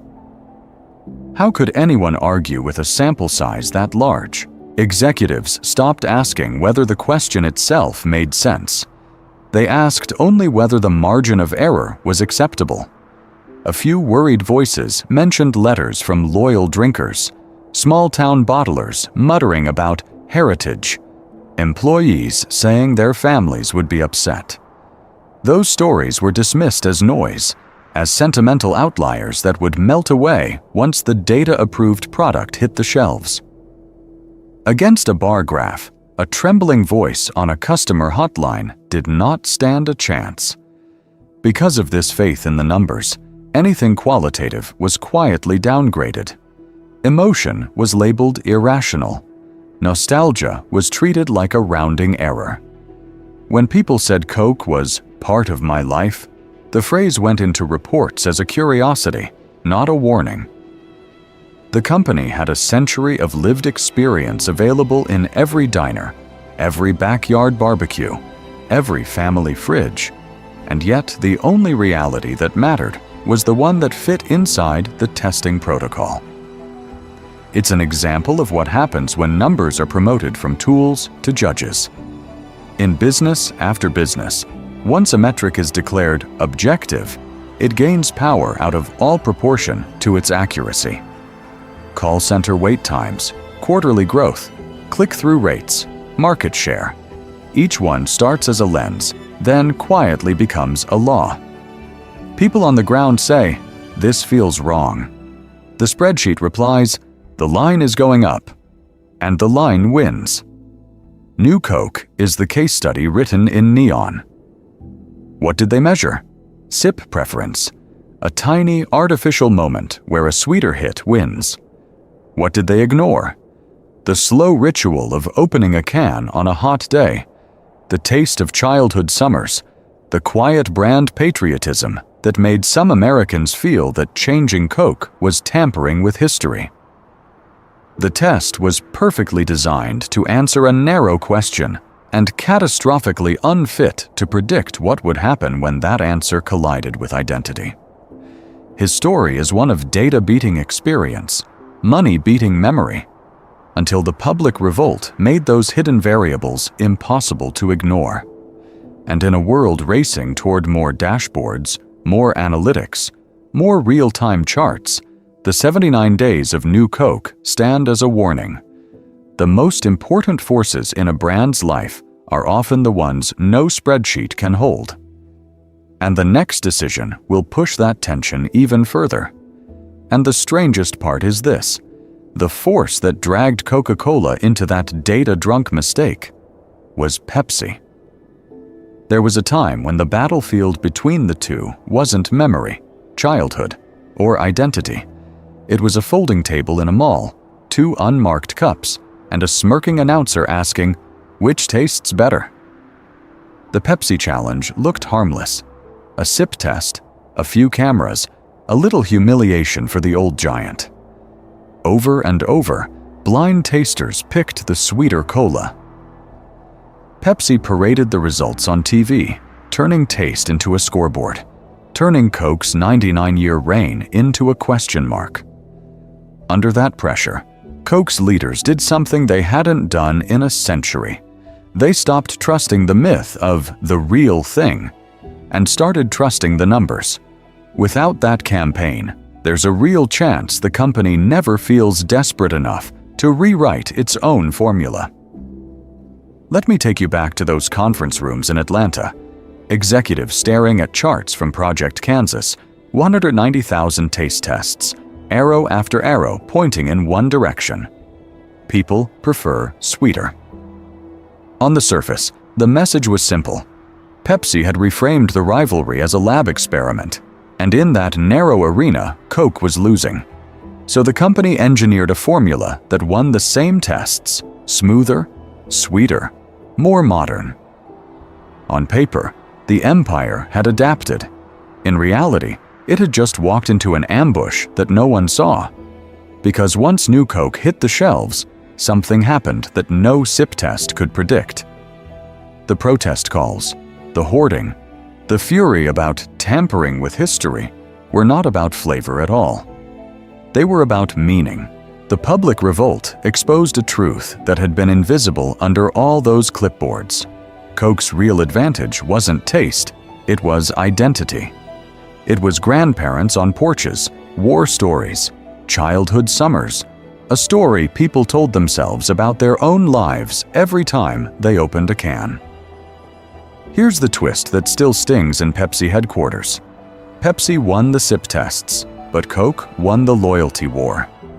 When people fought to bring the old formula back, they were doing free advertising that no marketing budget could buy, marching in the streets to defend a recipe owned by a multinational corporation. At times inspiring, and at times chilling, it's an example of what happens when a brand stops being a product and starts becoming a piece of personal history. And the irony is brutal. Pepsi's campaign to prove Coke was weaker in taste ended up proving Coke was stronger in identity, a far more durable asset than sweetness on the tongue. That is the pattern interrupt hidden inside those 79 days. Competitors push, attack, try to wound each other with price wars, ad campaigns, little plastic tasting cups. And sometimes that pressure forces a mistake so dramatic that it reveals a strength no one knew how to measure. The next move Coca-Cola makes will show whether the company understood that lesson or decided to test fate one more time. And that next move broke an unwritten rule of modern corporate life. Most giants with global power, billion-dollar brands, and armies of lawyers do the same thing when they fail. They don't fail, they reposition. A flop becomes a phased rollout. A rejection turns into a segment misalignment, and a product quietly vanishes from shelves without anyone ever saying the forbidden words. We were wrong. There was a time when this dance worked. Press releases stayed polite, shareholders stayed calm, and executives could tell themselves that every disaster was simply a misunderstood innovation. It's an example of what happens when language is used as armor, when companies with enormous money and influence treat reality as something that can be rebranded away. The empire stays polished. The humans behind it disappear. Coca-Cola did something different. After 79 days of new Coke backlash, hoarding, and late-night comedians turning the brand into a national punchline, the leadership stepped in front of the cameras and did what almost no corporation at that scale ever does. They admitted the mistake. Not with a maze of jargon, not by saying the market wasn't ready, but with a plain confession that the company had misjudged what the drink meant in people's lives. That simple act changed the energy instantly. The story stopped being only about a ruthless, tone-deaf empire and became a strangely human moment, a company that could blush. People who had been furious now had a choice. It was easier to forgive than to keep mocking the brand that had just humbled itself on national television. The same public that had accused Coke of tampering with history now watched it restore Coca-Cola Classic, and in doing so, restore a piece of their own identity. Inside the company, that decision demanded a different kind of courage. Executives had to walk into boardrooms and admit that years of research, millions in advertising, and confident forecasts had produced a 79-day disaster. They had to accept short-term embarrassment, lower bonuses, late-night ridicule, and the sense that the empire had slipped for a moment, all to protect something more fragile than quarterly earnings: long-term trust. Many leaders choose the opposite trade, clinging to pride while loyalty quietly bleeds out. Let me take you back to that press conference for a second. On the surface, it was a retreat. Underneath, it was a recalibration of power. By bowing to its customers, Coca-Cola didn't lose control of the story. It rewrote it. The new Coke fiasco became part of the myth. His story is one of the brand that listened, learned, and respected its family of drinkers enough to reverse course. At times inspiring, and at times chilling, because the lesson was clear. If a company can turn a public failure into deeper loyalty, what does that do to its appetite for risk? Does humility make the next move more cautious, or far more daring than anyone expects? And this is where the story stops being just about a drink and quietly becomes a manual. Not only did Coca-Cola survive those 79 days of chaos, it accidentally wrote the script that business schools, ad agencies, and crisis consultants would study for decades. There was a time when the new Coke episode was a fresh wound. Then professors noticed something.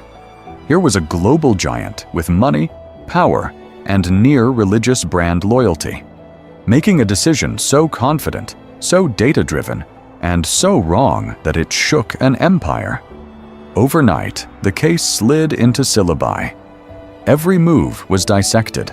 The secret Project Kansas tests, the boardroom charts that worshipped taste scores, the tone-deaf press conference that announced the death of the real thing. In classrooms, students traced each misstep like forensic accountants of emotion. They replayed the moment executives mistook a functional preference for a total verdict. People said the new formula tasted better in small sips, in sterile rooms, in blind cups. But the tests never asked what that red can meant in a life. No one measured nostalgia, family rituals, or the quiet patriotism of ordering a Coke at a ball game. It was a lesson at times inspiring and at times chilling. Numbers without meaning can be ruthlessly misleading. After 1985, brands learned to fear that blind spot. Before touching a core product, smart marketers began stress testing not just flavor, but identity. They probed questions that New Coke had ignored. What does this stand for? What memory does this unlock? What happens to someone's sense of self if this disappears? It's an example of what happens when a company forgets that a logo can be a mirror, not just a label. So they found a safer playground. Instead of killing the flagship, they invented the limited edition. Temporary flavors, seasonal cans, for a short time only. Runs. Scarcity without betrayal. Pepsi Blue, Crystal Pepsi's brief resurrection, Coke's own holiday cinnamon twists and retro labels, each one a small experiment in desire, carefully framed. So loyal drinkers knew the original wasn't going anywhere. At the same time, crisis communication quietly evolved. New Coke had exposed how slow, defensive messaging could turn annoyance into revolt. The next generation of playbooks emphasized speed, transparency, and the one thing Coke eventually used to stop the bleeding: a clear, public apology.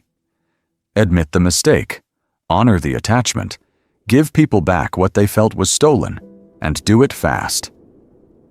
Look closely at many modern oops campaigns and surprise comebacks: the return of a canceled snack, a resurrected logo, a "You asked, we listened" announcement, and the faint outline of 1985 appears in the background. Behind the theatrics sits the same equation: flirt with loss, trigger emotion, then ride the wave of relief. But once a company realizes outrage can be reversed into loyalty and even wealth, a darker question lurks in the boardroom. How far can that equation be pushed before the audience finally stops forgiving? Because once a company learns that outrage can be weaponized, the next temptation is quieter, slower, and far more profitable. Don't just play with emotions, reshape taste itself. There was a time when cola was a sharp, almost medicinal drink. By the 1980s, it had become liquid candy. That shift didn't happen by accident. Let me take you back to those blind sip tests that haunted Coca-Cola's boardrooms. Pepsi kept winning because in a single mouthful, sweeter feels better. So the race began. Pepsi pushed sweetness, Coke answered. New Coke went even further.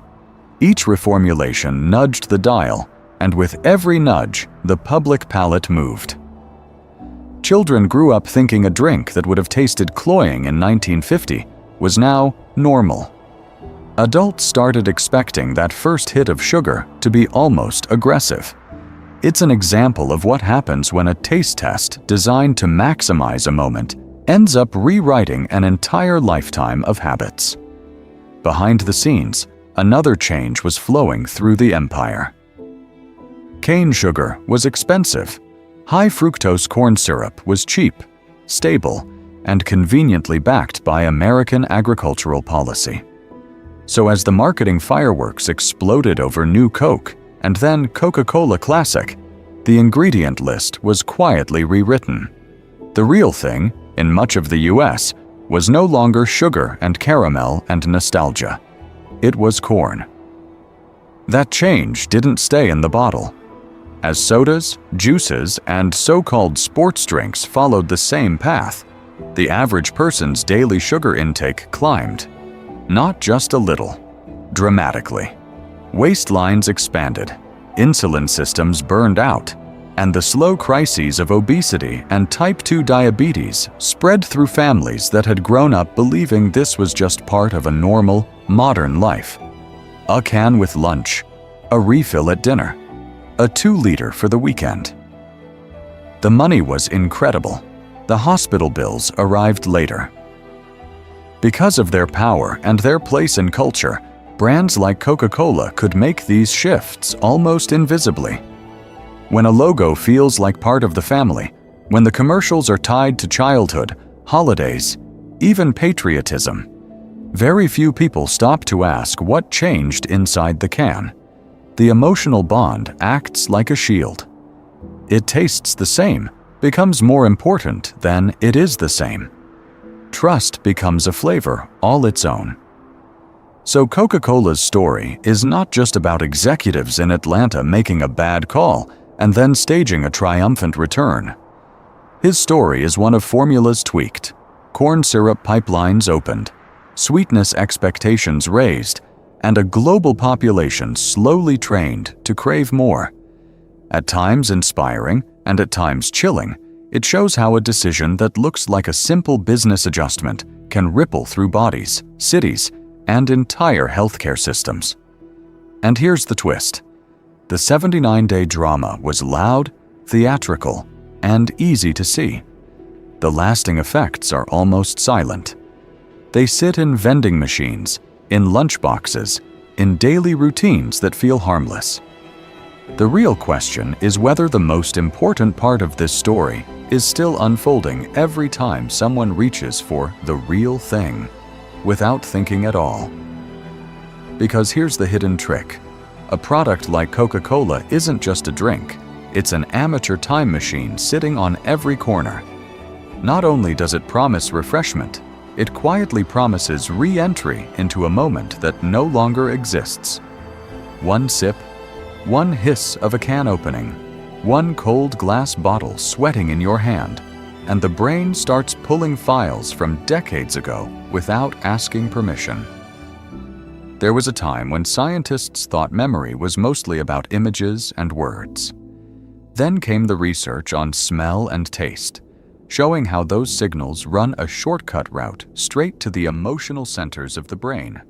Vanilla, citrus, caramel, a sharp fizz hitting the back of the throat, the weight of a glass bottle compared to a plastic one.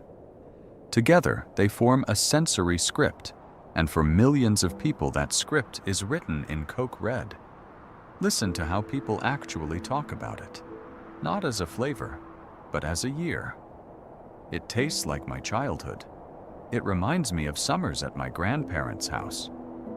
That first sip is Little League, chlorine, and the back seat of the car on the way home. They are not describing ingredients. They are describing a life, a whole empire of small memories anchored to a liquid that never changes, or at least is not supposed to. Because the power of that script depends on one thing: stability. The same fizz, the same sweetness, the same burn. Predictable, repeatable, almost ritualistic. That's why New Coke hit with such violence. Overnight, the portal glitched. The can looked familiar, the logo claimed the same family name, but the first sip told a different story. Sweeter, smoother, closer to Pepsi in blind tests, and yet in the only test that mattered, the one where memory was in the room, it failed. New Coke didn't just change a recipe, it vandalized the timeline. It inserted a jarring new note into what had been a stable soundtrack, and people reacted as if something sacred had been altered. Complaints poured in from every state. Callers accused the company of tampering with history, and hoarders stacked basements with the last cases of the old formula as if preparing for a nostalgic apocalypse. So when Coca-Cola Classic returned after 79 days, the celebration wasn't really about taste buds winning a referendum. It was about the portal being reopened. Grandparents could hand a bottle to their grandkids and feel, for a second, that the world had been put back where it belonged. The brand had taken away a flavor and then returned a feeling, and the public said thank you. Which raises a darker question. If a corporation can, with a quiet formula tweak, change how your memories taste, how much control has already been ceded? It's an example of what happens when the most intimate parts of life, childhood, family, even the smell of summer, are routed through a product that can be reformulated overnight. And the next twist is what happens when that power is used not just to restore the past, but to rewrite it on command. There was a time when the most famous drink on earth went missing, and if you blinked, you would have missed it. 79 days, not even 1/4 of a year. Yet those 79 days now sit in Coca-Cola's life like a scar across a century-old face. Let me take you back to the scale of that contrast. From 1886 to 1985, for 99 years, the core promise stayed the same. The original formula, the real thing, flowing through American childhoods, family road trips, ball games, and paychecks cashed at corner stores. Empires rose and fell, wars came and went, entire industries were born and died, and through it all, that red can was a constant background hum. Then, in April 1985, the company erased it as the flagship formula and replaced it with New Coke, and that reality lasted barely longer than a summer internship. On paper, it should be a footnote. 79 days versus 99 years, a tiny fraction of the timeline. Yet in the story told about Coca-Cola, in business schools, documentaries, boardrooms, and late-night conspiracy chats, that short shock often takes up more space than decades of steady dominance.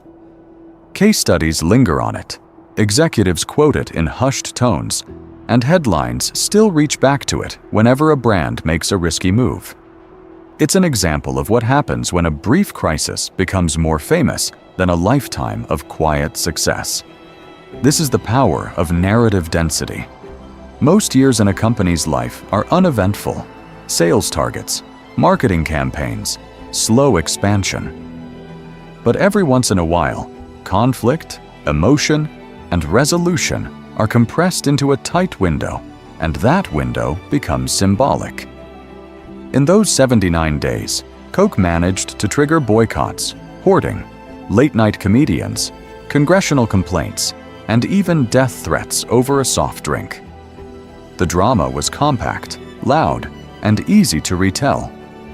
99 years of reliable profit is impressive.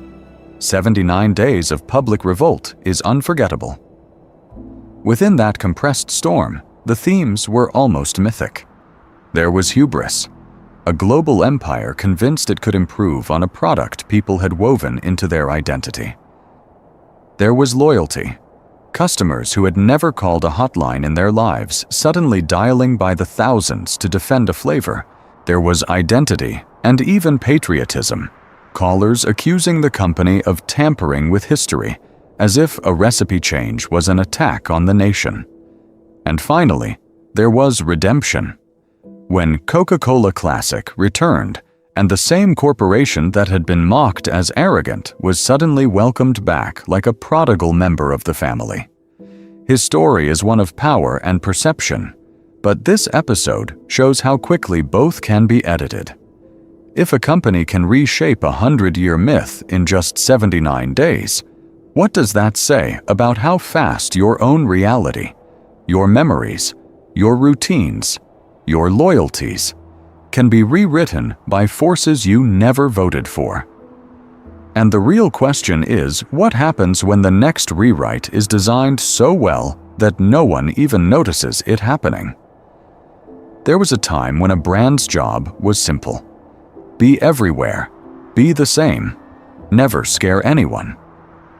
New Coke showed executives something far more dangerous. It revealed a repeatable pattern, almost a script, for tearing down a beloved product and then bringing it back stronger than before. Step 1 is long-term trust and ubiquity. For Coca-Cola, that meant nearly a century of the same red can, the same promise, the same place in family photos and childhood memories.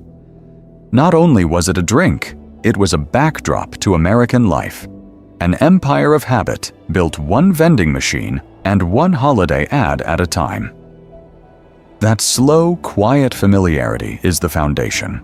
Without it, none of the later drama works.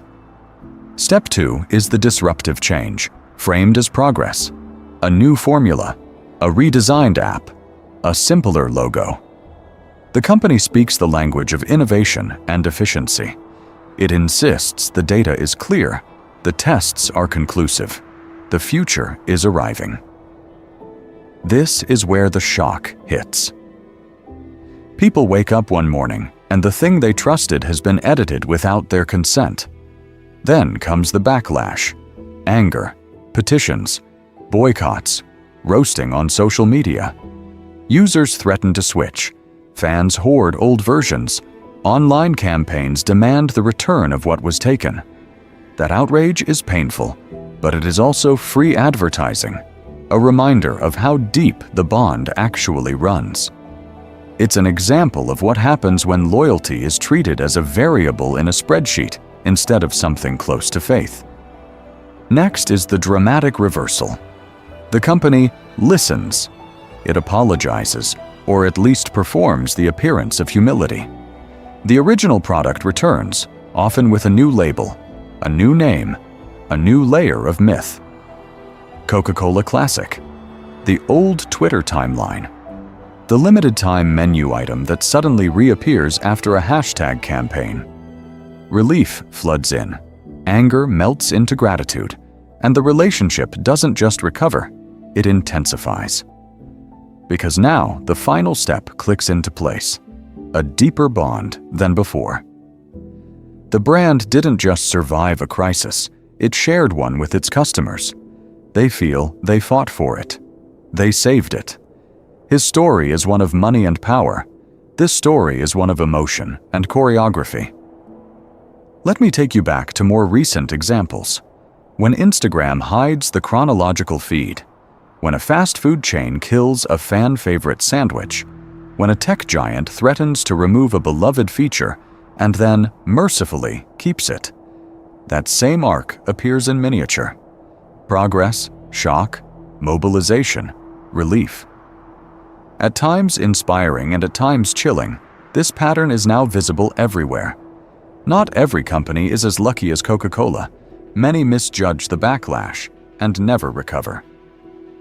But once executives see how powerful this emotional roller coaster can be, the temptation to weaponize it is obvious.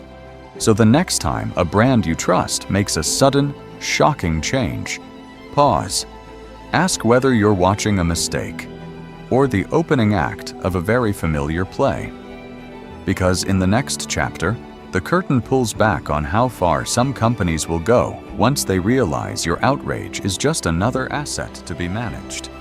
Because once outrage becomes an asset, the next move is obvious. Own the story that outrage creates. There was a time when Coca-Cola answered criticism the way an empire usually does, with lawyers, press releases, and a confident reminder that the numbers were on its side. In the first days of New Coke, executives pointed to 190,000 taste tests, to charts, to the fact that people preferred the sweeter formula. It was defensive, almost scolding. The message was, trust the data, not your feelings. That landed about as well as New Coke itself. As complaint calls surged into the thousands per day, and people accused the company of tampering with history, something shifted. Coca-Cola's leaders stopped lecturing and started listening. The tone moved from, "You'll get used to it," to, "We hear you."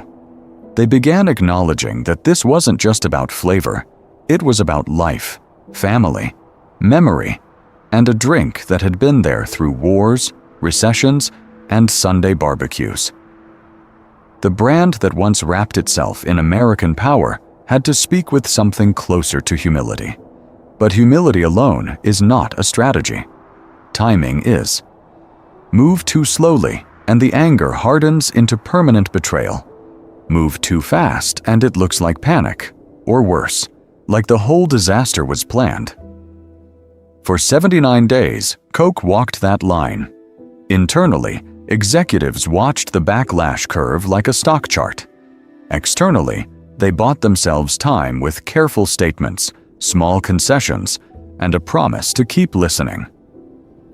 Only when it became undeniable that people weren't just complaining, they were grieving, did Coca-Cola finally pull the lever. On July 11, 1985, the company announced that the original formula would return as Coca-Cola Classic.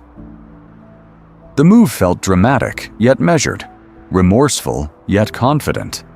It said, "We made a mistake, and because this drink matters so much, we are reversing it." That balance is rare. It's an example of what happens when a company realizes that admitting failure at the right moment can be the most powerful form of control.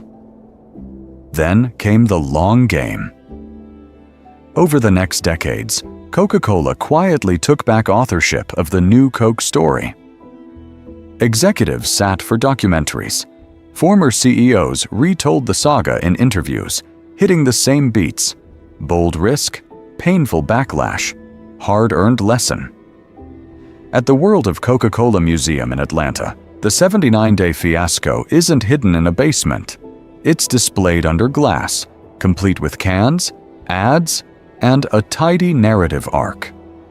The failure is now part of the official legend, because burying new Coke would have done something far worse than preserve embarrassment. It would have fueled every conspiracy theory, every rumor that the company had gotten away with something. By integrating the fiasco into its own history, Coca-Cola turned a reputational scar into proof of survival, even wisdom. His story is one of wealth, power, and ruthless competition, but this chapter is at times inspiring and at times chilling. And that leads to a final twist. The 79 days Coca-Cola once wanted you to forget are the same 79 days it now carefully curates, polishes, and retells. Because when a brand reaches this level, controlling what happened matters less than controlling how it is remembered. In the next section, the focus shifts from memory to mechanics. How those 79 days reshaped the way corporations design disasters in the first place. From memory to mechanics, the next question is uncomfortable. How far will people go for a brand? During those 79 days, the answer turned out to be very far. There was a time when a recipe change for a sugary drink triggered behavior usually reserved for religion, family, or country. Let me take you back to 1985 phone lines at Coke headquarters, jammed from morning to night. Some callers were in tears. Others were furious. A few were planning for death. People wrote actual wills asking their families to bury them with real Coca-Cola, not the imposter. Lawyers reported clients insisting that any future Coke served at their funeral had to be the original formula, as if the wrong carbonation would dishonor their life. Because of this strange fusion of memory and marketing, the threats escalated. Consumers swore they would defect to Pepsi and talked about it the way someone might talk about changing political parties or renouncing citizenship. Members of Congress complained. Local boycotts formed. One man drove to Coke's offices, demanded the old formula, and when refused, announced he was switching to Pepsi as if he were filing for divorce. It sounds absurd, yet it reveals something real about power and attachment. New Coke didn't just tinker with a taste. It tampered with a story millions had woven into childhoods, first dates, ball games, and family holidays. When that story was edited without permission, people reacted as if history had been vandalized. At times inspiring, and at times chilling. Their loyalty showed just how deep a logo could sink into identity. Now the question turns toward the viewer. Which products in daily life would trigger that reaction if they disappeared tomorrow? A favorite phone, a gaming console, a streaming service, a pair of shoes that feels like part of a personality. Imagine waking up and being told, calmly, that it is gone forever, and the replacement is better, according to the data. Modern fandoms make the new Coke Revolt feel strangely familiar. Tech launches that people camp out for. Console wars that split friend groups. Entertainment franchises defended online with the intensity once reserved for elections. Lifestyle brands that promise not only comfort, but belonging, turning a purchase into a passport to an empire of people who look, act, and think the same way. And here is where the story becomes more deliberate. Corporations watched those 79 days very closely. They studied the outrage, the grief, the threats to switch sides, and learned that if a drink could command that level of devotion, then loyalty itself could be engineered. Design the rituals, control the symbols, cultivate scarcity, and people will defend the brand for free. It is an example of what happens when emotional engineering meets ruthless commercial logic. If loyalty can burn that hot over a soft drink, what else in the next chapter of this story might people be defending without ever asking who profits most from their passion? So imagine that same emotional engineering dropped not into 1985 talk radio and newspaper headlines, but into an era of Twitter storms, TikTok stitches, and Reddit outrage threads. There was a time when angry letters took days to arrive at headquarters. Today, anger trends worldwide in 20 minutes, and screenshots never die. Let me take you back to April 23, 1985, but update just one variable: the technology. The press conference ends, executives smile, and within an hour, the first shaky vertical video hits TikTok. A teenager opens a can of new Coke, takes a sip, makes a face, and pours it dramatically into the sink. 10 seconds. 5 million views. Then come the reaction chains, duets, and stitches, each one slightly more ruthless than the last. On Twitter, the backlash would not need weeks to coalesce. Your new Coke would appear, then fracture into, "We're not my Coke." Bring back the real thing, and "We're Coke traders." Each hashtag a miniature battlefield where nostalgia, identity, and brand patriotism collide in real time. People would film themselves dumping cases of new Coke in parking lots, lining cans up like a firing squad, even holding mock funerals for the real thing, as friends show up in black t-shirts and sunglasses. Dry humor would do what picket signs once did. Reddit would move even faster. A Coke Refugees subreddit would collect taste test charts, leaked memos, and conspiracy theories about corn syrup and profit margins. Review sites and delivery apps would be hit with coordinated one-star campaigns, not just against new Coke, but against any restaurant collaborating with the enemy. This is what happens when the same emotions that once flooded phone lines can now be weaponized with a tap. But the empire would not be blind. In the age of dashboards and data lakes, Coca-Cola's social listening tools would light up like a Christmas tree. Sentiment analysis would show the exact hour when curiosity turned to betrayal, when playful memes hardened into organized boycotts. Heat maps would trace the revolt city by city, charting where the brand's family narrative had been most deeply woven into daily life and was now tearing loose. The question is not whether they would notice. The question is what they would do. One path, reverse even faster, racing out a tearful CEO video, spinning up Coca-Cola Classic, and promising that the real thing never truly left. The other, doubled down, pouring money into influencers, micro-targeted ads, and limited edition drops, turning new Coke into a lifestyle statement and framing critics as out-of-touch traditionalists. Here is the pattern interrupt. Technology has changed the speed, the scale, the theater of revolt, but human psychology has not. The same longing for continuity, the same fear of loss, the same willingness to defend a logo as if it were family would still be there, just louder, faster, more visible. And in the next turn of this story, that unchanged psychology becomes Coca-Cola's most profitable asset of all. That unchanged psychology is the real headline here, because the 79 days of new Coke rage did something strange. They turned a soft drink into a mirror. Not just for Coca-Cola's empire, but for everyone watching, shouting, hoarding cans in the basement like it was gold instead of caramel-colored sugar water. There was a time when a product was just a product. Milk was milk.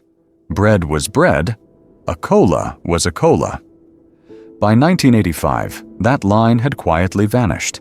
People weren't just drinking Coke. They were wearing it on t-shirts, hanging it on their walls, threading it into family memories and national pride.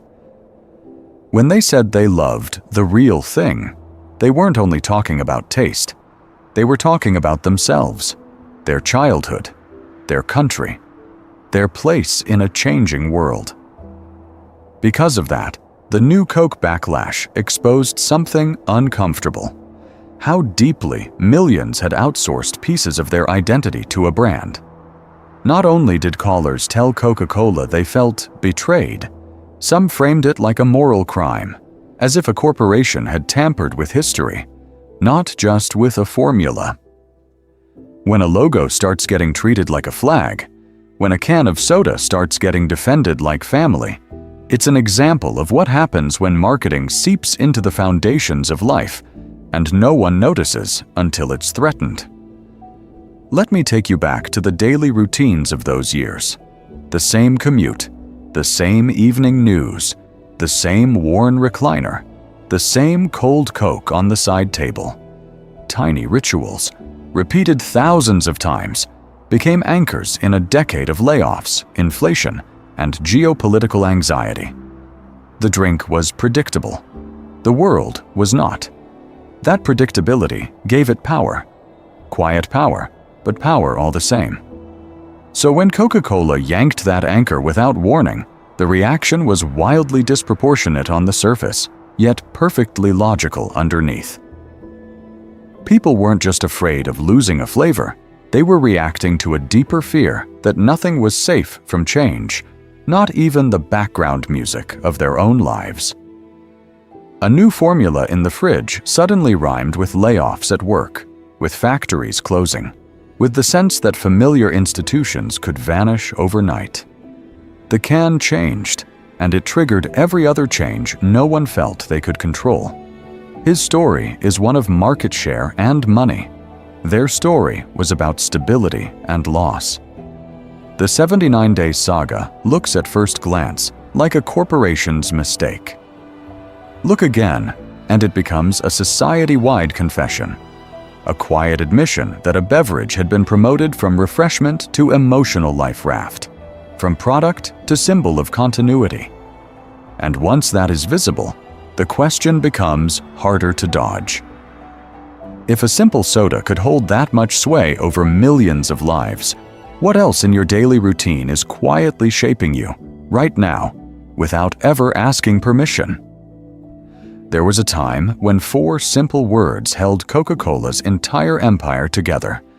It's the real thing, not the sweet thing, not the cheap thing, not even the American thing. The real thing.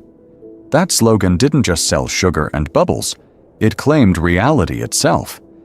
If Coke was the real thing, then every other cola on the shelf was, by definition, an imitation, a knockoff, a life lived slightly off-brand. Launched in the early 1970s, that line landed after decades of advertising that tied Coke to family, holidays, and national pride. It worked because it did something ruthless and elegant at the same time. Because of that phrase, choosing Pepsi, RC, or a generic can wasn't just a different purchase.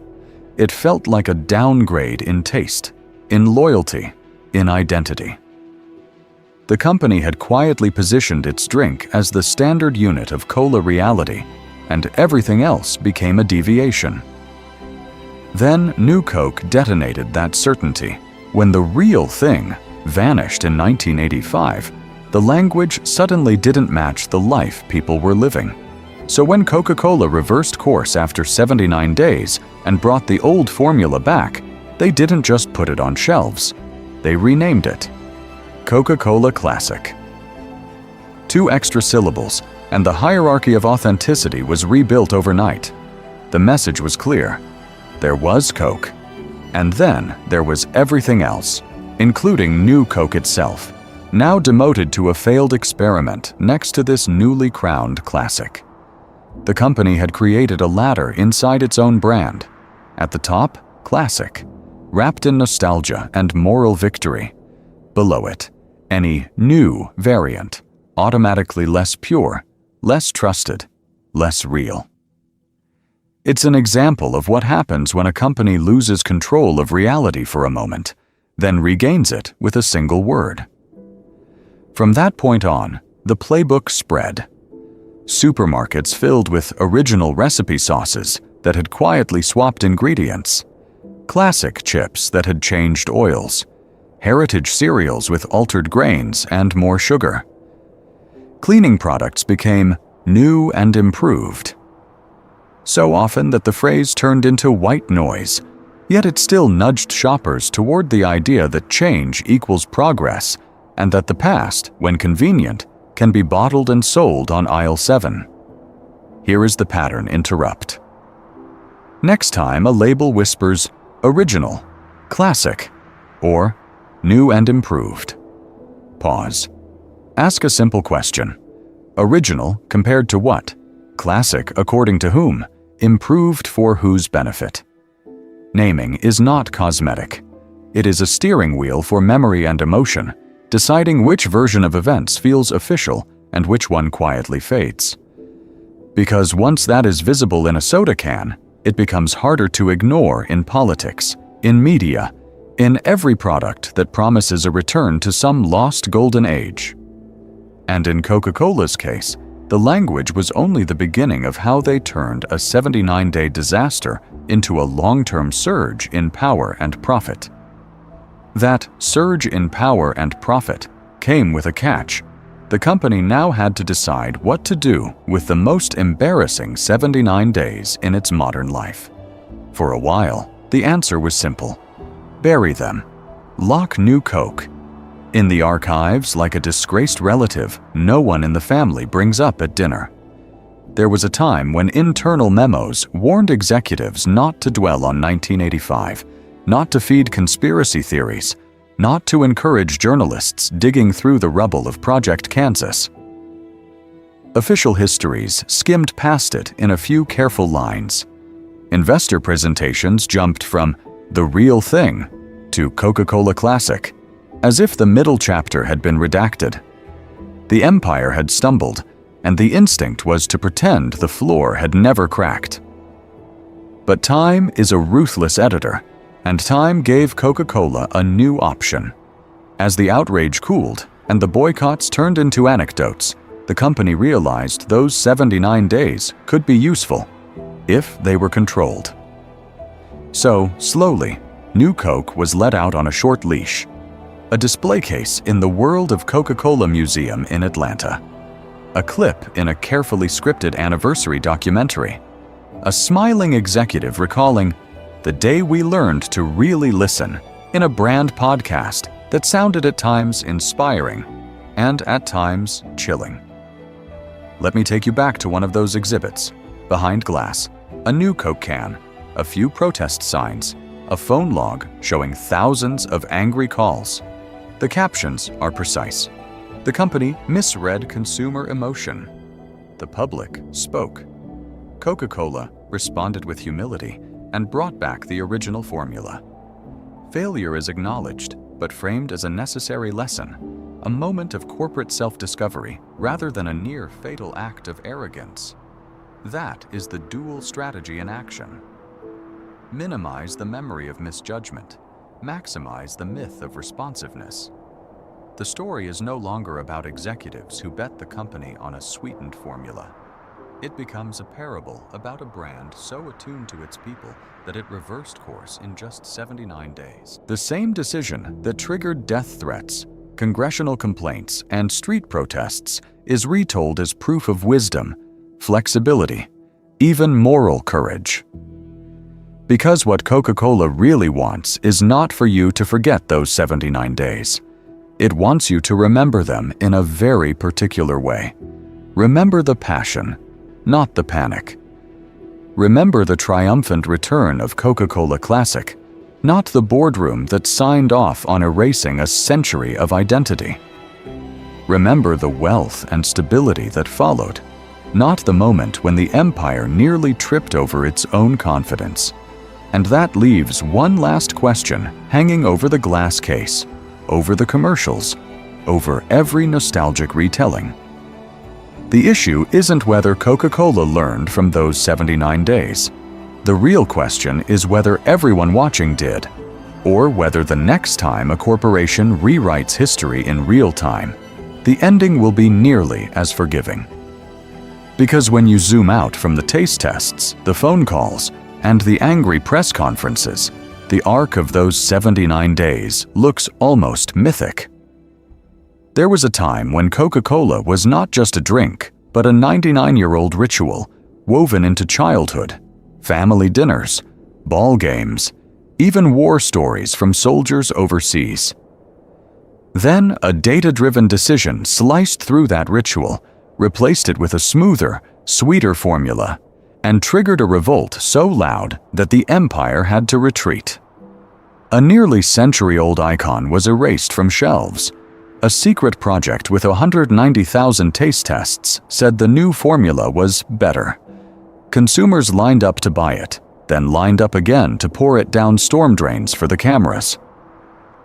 79 days later, the same executives who had killed the real thing staged a televised resurrection, rolled out Coca-Cola Classic, and turned humiliation into legend.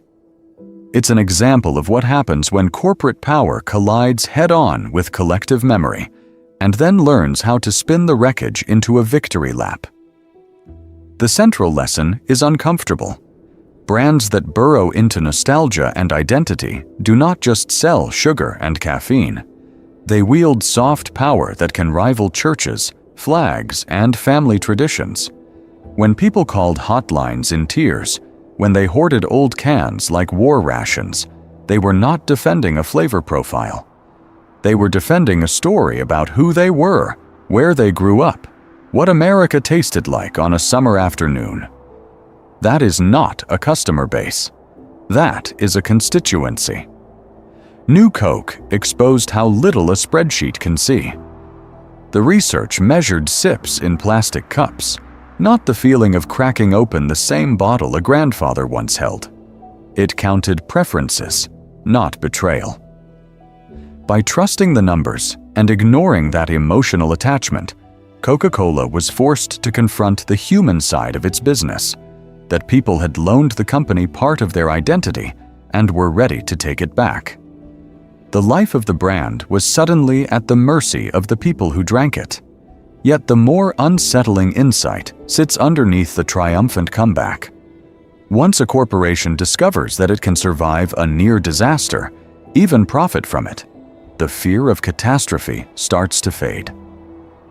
The company watched sales spike, watched loyalty harden, watched Classic become even more iconic than the original.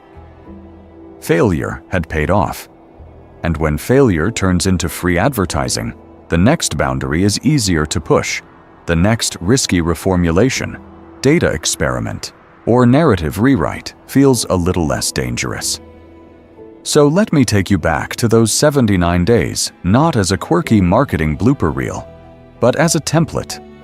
A story of power, emotion, and memory being negotiated in real time, with money and identity on the line. Because this was not just about one drink in 1985, it was a rehearsal for how modern capitalism learns, adapts, and then quietly asks, what will people let us rewrite next? There was a time when a logo on a can felt harmless, almost cozy. After New Coke, that illusion is harder to keep, because once a company shows it can erase a century of habit in 79 days and then resurrect it on command, you start to see every bold new formula a little differently. So here is the first tool. When a beloved product is suddenly improved, upgraded, or reinvented, especially with language about courage and vision, slow down. That is not just flavor talk. That is a signal that someone, somewhere, has decided your relationship with that product is now a variable in a spreadsheet. New Coke was framed as daring, modern, scientific. It was also a quiet test of how far a brand could push identity before people snapped. The second tool is to watch the choreography. Removal, outrage, listening, triumphant return. In 1985, Coca-Cola pulled the original formula, watched people hoard cans, fielded thousands of calls a day, then, finally, rode back in with Coca-Cola Classic, like a hero returning from exile. When the same pattern appears again, a product vanishes, the internet screams, executives hold emotional town halls, and then a fan-demanded comeback arrives. Treat it as a possible script, not a miracle. Because that script has uses. It can reset a brand's place in culture, erase bad headlines, or quietly swap ingredients while everyone is distracted by the drama. New Coke arrived just as high-fructose corn syrup was replacing sugar in many drinks. Officially, the move was about taste tests and competition with Pepsi. Unofficially, it showed how easily an empire can change the liquid in the bottle while the public is busy fighting over the label. So the third tool is to look past the slogans. When a company insists that a decision is all about you, check what else is changing. Ingredients, ownership, supply chains, long-term cost pressures. It is an example of what happens when rising commodity prices, new investors, or aggressive growth targets meet a product that people emotionally treat like a member of the family. The story on the billboard is about your happiness. The story in the boardroom is about money, margins, and power. Skepticism here does not mean pure cynicism. It means remembering that your feelings are assets on a balance sheet. Loyalty, nostalgia, even outrage, these can be measured, modeled, and, if needed, deliberately provoked. His story is one of data and emotion getting braided together until it is hard to tell which one is pulling harder. So once you can read the pattern, you move to a different role. You're no longer just a character in someone else's marketing story. You are an observer, watching who pulls the levers and why. And in the final part of this video, that is where the focus goes next. What New Coke taught corporations, and what it quietly taught the rest of us about how far they are willing to go the next time they decide to rewrite reality. So now the camera turns on the quiet empire much closer to home. Not Coca-Cola's, but the one made of logos on your desk, icons on your phone, and habits in your kitchen that feel non-negotiable. There was a time when the real thing meant one glass bottle, one red script logo, one flavor. Today, the real thing might be the phone in your pocket, the coffee chain you line up for, the streaming app that fills your evenings, or the sneaker brand that somehow feels like part of your personality. Pick one. The product, app, or brand that, if it vanished tomorrow, would actually upset you. Hold that in your mind for a moment. Not the generic category, not coffee or music or running shoes, but that one name, that one design. The thing that, if a friend casually said, "Oh, they changed it," would make your stomach drop a little. That tiny drop is where the story gets interesting. Let me take you back to how that attachment probably formed. Maybe it was family habits, the way a parent always bought the same cereal or drove the same car, so loyalty felt like love. Maybe it was peer pressure at school, when not having the right logo meant being on the outside. Maybe it was years of ads quietly repeating that this brand means freedom, or success, or being different, while showing almost identical people doing almost identical things. Of course, there is utility. The phone works, the app is fast, the drink tastes good. But if the same function appeared tomorrow in a plain white package with no logo, for less money, would the reaction be neutral or emotional? That gap between usefulness and emotion is where companies discover how much power they really have. Now, run a quick experiment. Imagine that brand pulls a new Coke. Overnight, your favorite version is discontinued, replaced by something improved, bolder, more modern. The logo is tweaked, the taste or interface is different, and the old version is gone. No secret stash, no classic option, just the new reality. How does that scene play out in your life? Mild annoyance, a few jokes, then quiet acceptance. Angry posts, petitions, maybe hoarding the last old units like liquid gold in the pantry. Do you feel played, or do you feel abandoned? Your reaction is data, and not just for them. It tells you how much of your identity has been rented out to a corporation's story, because noticing that bond is the first step in taking some of it back. When the spell is visible, the buttons are too. It becomes harder for a company to drag your emotions through outrage, loss, and relief on command, just to reset a brand or raise a price.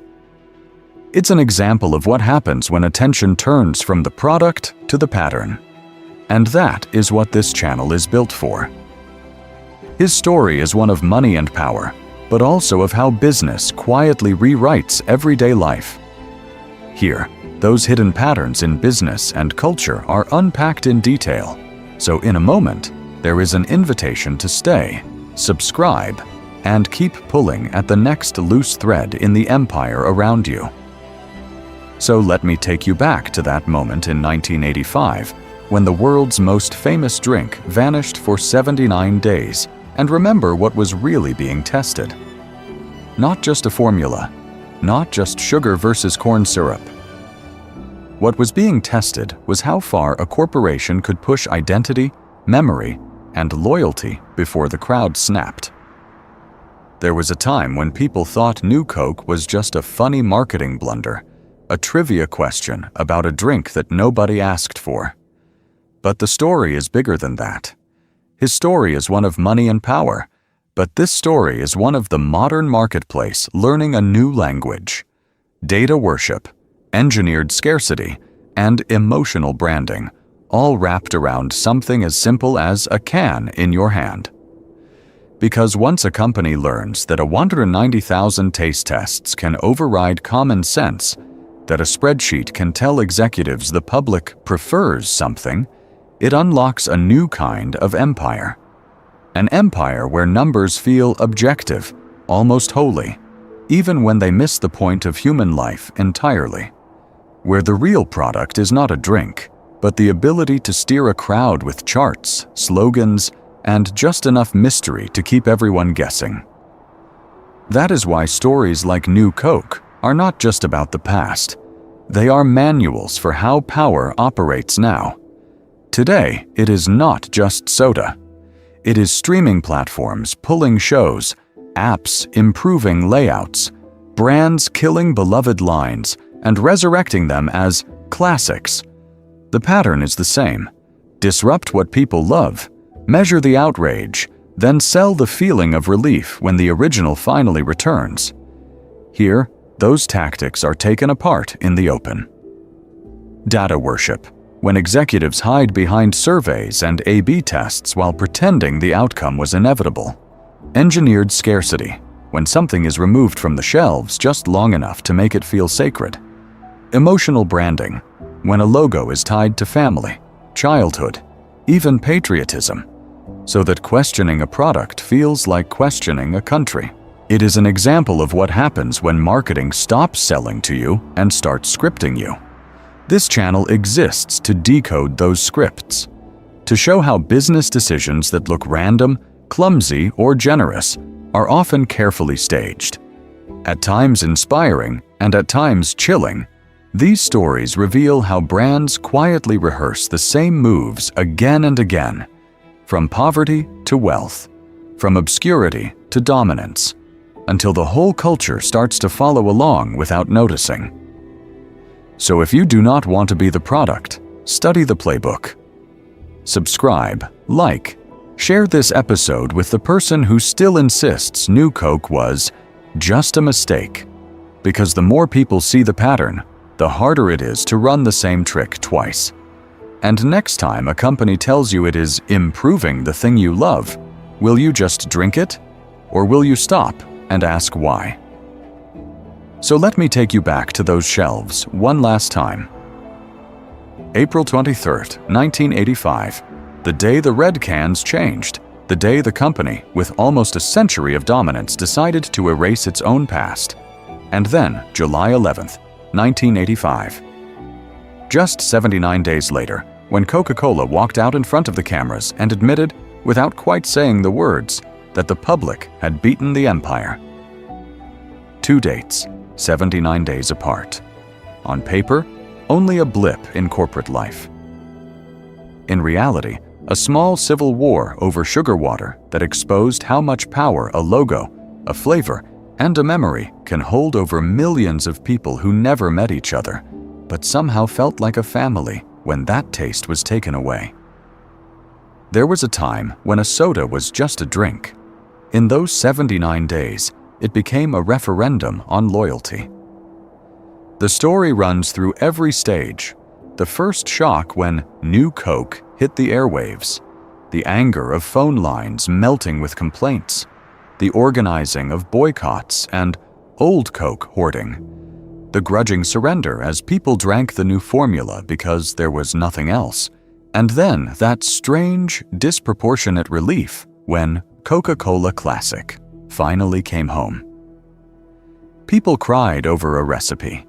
They toasted the return of a flavor like it was a lost relative walking back through the door.